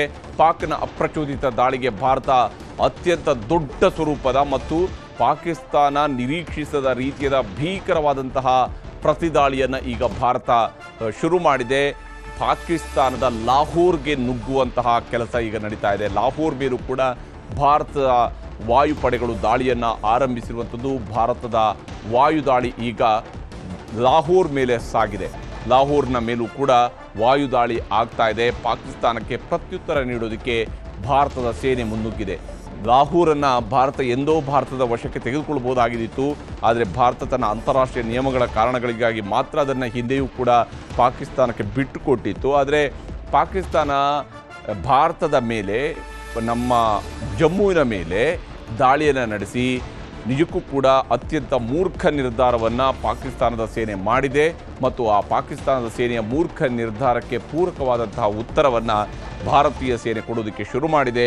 ಪಾಕಿಸ್ತಾನಕ್ಕೆ ಪ್ರತ್ಯುತ್ತರವನ್ನು ನೀಡೋದಕ್ಕಾಗಿ ಭಾರತದ ಸೇನೆ ಈಗ ಮುನ್ನುಗ್ಗುತ್ತಾ ಇರುವಂಥದ್ದು. ಪಾಕ್ನ ಅಪ್ರಚೋದಿತ ದಾಳಿಗೆ ಭಾರತ ದಿಟ್ಟ ಪ್ರತ್ಯುತ್ತರವನ್ನು ಕೊಡ್ತಾ ಇದೆ. ಭಾರತದ ದಾಳಿಗೆ ಪಾಕಿಸ್ತಾನದ ಸೇನೆ ತತ್ತರಿಸಿ ಹೋಗಿದೆ. ಭಾರತದ ದಾಳಿಗೆ ತತ್ತರಿಸಿದೆ ಪಾಕಿಸ್ತಾನದ ಸೇನೆ. ಪಾಕಿಸ್ತಾನದ ಸೇನೆಗೆ ಇನ್ನು ಉಳಿಗಾಲ ಇರೋಕ್ಕೆ ಚಾನ್ಸೇ ಇರೋದಿಲ್ಲ ಅಂಥೇಳಿ. ಯಾಕಂದರೆ ಲಾಹೋರ್ ಮೇಲೆ ಈಗ ಭಾರತದ ವಾಯು ದಾಳಿ ಶುರುವಾಗಿದೆ. ಅದು ಯಾವಾಗ ಭಾರತದ ನಾಗರಿಕರ ಮೇಲೆ ಮತ್ತು ಭಾರತದ ನಗರಗಳ ಮೇಲೆ ದಾಳಿಯನ್ನು ಪಾಕಿಸ್ತಾನ ಮಾಡ್ತೋ, ಪಾಕಿಸ್ತಾನಕ್ಕೆ ಕನಿಷ್ಠ ಬುದ್ಧಿ ಅನ್ನುವಂಥದ್ದು ಅದರ ತಲೆಯಲ್ಲಿ ಇತ್ತು ಅಂತೇಳಿ ಆಗಿದ್ದಿರ್ತಿದ್ರೆ ಭಾರತದ ನಗರಗಳ ಮೇಲೆ ಅದು ದಾಳಿ ನಡೆಸುವಂತಹ ಸಿಸ್ಟಮ್ ಕಡೆಗೆ ಹೋಗ್ತಿರಲಿಲ್ಲ, ಆ ಯೋಚನೆಯನ್ನು ಮಾಡ್ತಿರಲಿಲ್ಲ. ಪಾಕಿಸ್ತಾನ ಆರ್ಥಿಕವಾಗಿ ದಿವಾಳಿ ಎದ್ದು ಹೋಗಿರುವಂತಹ ರಾಷ್ಟ್ರ ಈಗ ಭಾರತದ ಮೇಲೆ ದಾಳಿಯನ್ನು ನಡೆಸೋದ್ರ ಮೂಲಕವಾಗಿ ಕೆಟ್ಟಿದೆ. ಅಲ್ಲಿಯ ಲಾಹೋರ್ ಮಾತ್ರ ಅಲ್ಲ, ಇಸ್ಲಾಮಾಬಾದ್ ಮೇಲೂ ಕೂಡ, ಪಾಕಿಸ್ತಾನದ ರಾಜಧಾನಿಯ ಮೇಲೂ ಕೂಡ ಈಗ ಭಾರತೀಯ ಸೇನೆ ವಾಯುದಾಳಿಯನ್ನು ಶುರು ಮಾಡಿದೆ. ಪಾಕಿಸ್ತಾನದ ರಾಜಧಾನಿಯನ್ನು ಗುರಿಯಾಗಿಸಿ ಈಗ ಅಟ್ಯಾಕ್ ಮಾಡಲಾಗಿದೆ. ಪಾಕಿಸ್ತಾನದ ರಾಜಧಾನಿ ಇಸ್ಲಾಮಾಬಾದ್ ಮೇಲೂ ಕೂಡ ಈಗ ದಾಳಿ ಶುರುವಾಗಿದೆ. ಲಾಹೋರನ್ನು ಟಾರ್ಗೆಟ್ ಮಾಡಿದೆ ಭಾರತೀಯ ಸೇನೆ, ಇಸ್ಲಾಮಾಬಾದ್ ಅನ್ನು ದಾಳಿ ಮಾಡಿದೆ. ಸಿಯಾಲ್ಕೋಟ್, ಇಸ್ಲಾಮಾಬಾದ್, ಲಾಹೋರ್ ಎಲ್ಲ ಕಡೆಗಳಲ್ಲೂ ಕೂಡ ಈಗ ಪಾಕಿಸ್ತಾನವನ್ನು ಆವರಿಸಿಕೊಂಡಿದೆ ಭಾರತದ ಸೇನಾ ಪಡೆಗಳು. ಈಗ ಭಾರತದ ವಾಯುಸೇನೆ ಈಗ ಇಸ್ಲಾಮಾಬಾದ್ ಮೇಲೂ ಕೂಡ ದಾಳಿಯನ್ನು ನಡೆಸಿದೆ. ನೇರವಾಗಿ ಪಾಕಿಸ್ತಾನದ ಮೇಲೆ, ಪಾಕಿಸ್ತಾನದ ರಾಜಧಾನಿಯನ್ನು ಗುರಿಯಾಗಿಸಿ ಅಟ್ಯಾಕ್ ಮಾಡಲಾಗ್ತಾ ಇದೆ.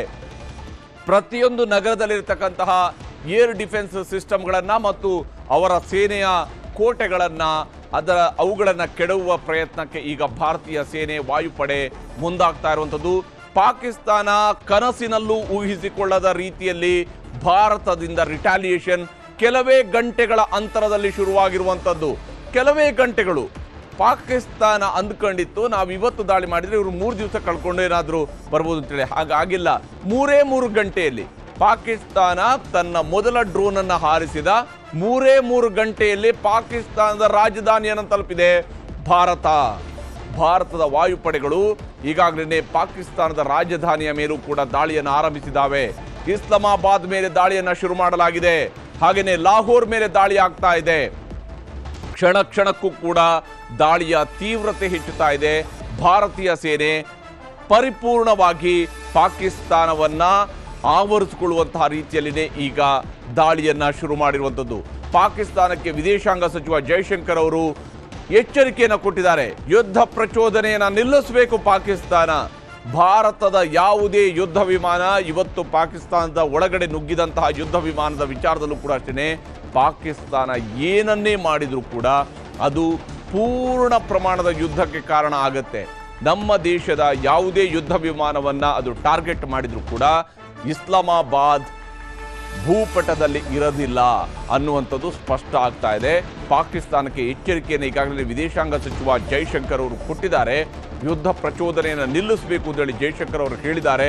ಹೇಳೋದು ಮಾತ್ರ ಅಲ್ಲ, ಬಾಯಲ್ಲಿ ಹೇಳೋದು ಮಾತ್ರ ಅಲ್ಲ, ಬಡಿದು ಹೇಳುವಂಥ ಕೆಲಸವನ್ನು ಭಾರತೀಯ ಸೇನಾಪಡೆಗಳು ಕೂಡ ಶುರು ಮಾಡಿದ್ದಾವೆ. ಯುದ್ಧ ನಿಲ್ಲಿಸಿ, ನಿಮಗೆ ಇರುವಂಥದ್ದು ಒಂದೇ, ಈಗ ಶಸ್ತ್ರತ್ಯಾಗವನ್ನು ಮಾಡಬೇಕು ಪಾಕಿಸ್ತಾನ. ಶಸ್ತ್ರತ್ಯಾಗವನ್ನು ಮಾಡಿ ಮಂಡಿಯೂರಿ ಕೂತ್ಕೊಳ್ಬೇಕಾದಂಥ ಪರಿಸ್ಥಿತಿಗೆ ಪಾಕಿಸ್ತಾನ ಅದರ ಆಯಸ್ಸಿನಲ್ಲಿ ಈಗಾಗಲೇ ಬಂದು ಈ ಹಿಂದೆ ಮಾಡಿತ್ತು, ಮಂಡಿಯೂರಿತ್ತು ಭಾರತದ ಮುಂದೆ. ಈಗಲೂ ಕೂಡ ಅದೇ ಪರಿಸ್ಥಿತಿಗೆ ಅದು ಬರುತ್ತೆ. ಪಾಕಿಸ್ತಾನಕ್ಕೆ ಎಚ್ಚರಿಕೆಯನ್ನು ನೀಡಿದ್ದಾರೆ ವಿದೇಶಾಂಗ ಸಚಿವ ಜೈಶಂಕರ್. ಅಷ್ಟೇ ಅಲ್ಲದೆ ಯುದ್ಧ ಪ್ರಚೋದನೆಯನ್ನು ನಿಲ್ಲಿಸಬೇಕು ಅಂತ ಹೇಳಿದ್ದಾರೆ. ಅವರು ಹೇಳಿ ಅವರ ಮಾತು ಮುಗಿಸೋದರ ಒಳಗಡೆ ಇಸ್ಲಾಮಾಬಾದ್ನ ಮೇಲೂ ಕೂಡ ವಾಯುದಾಳಿಯನ್ನು ಶುರು ಮಾಡಲಾಗಿದೆ. ಪಾಕಿಸ್ತಾನದ ಲಾಹೋರ್, ಪಾಕಿಸ್ತಾನದ ಸಿಯಾಲ್ಕೋಟ್, ಪಾಕಿಸ್ತಾನದ ಇಸ್ಲಾಮಾಬಾದ್ ಇವುಗಳ ಮೇಲೆ ಈಗ ದಾಳಿಯನ್ನು ಮಾಡಲಾಗಿದೆ. ಈ ಮೂಲಕ ಪಾಕಿಸ್ತಾನಕ್ಕೆ ಅತ್ಯಂತ ಸ್ಪಷ್ಟವಾದಂತಹ ಉತ್ತರವನ್ನು ಭಾರತದ ಕಡೆಯಿಂದ ಹೋಗ್ತಾ ಇರುವಂಥದ್ದು. ಈ ಮೇ ತಿಂಗಳಿನಲ್ಲಿನೇ ಪಾಕಿಸ್ತಾನ ತನ್ನ ಅಸ್ತಿತ್ವವನ್ನು ಕಳೆದುಕೊಳ್ಳುತ್ತೆ ಅಂತ ಹೇಳಿ ಭಾರತೀಯ ಸೇನೆ ದಾಳಿಯನ್ನು ಈಗ ಪಾಕಿಸ್ತಾನದ ರಾಜಧಾನಿಯನ್ನು ಗುರಿಯಾಗಿಸಿಕೊಂಡು ಅಟ್ಯಾಕನ್ನು ಶುರು ಮಾಡಿದೆ. ಲಾಹೋರನ್ನು ಟಾರ್ಗೆಟ್ ಮಾಡಿದೆ ಭಾರತೀಯ ಸೇನೆ ಈಗ ಲಾಹೋರನ್ನು ಟಾರ್ಗೆಟ್ ಮಾಡಿದೆ.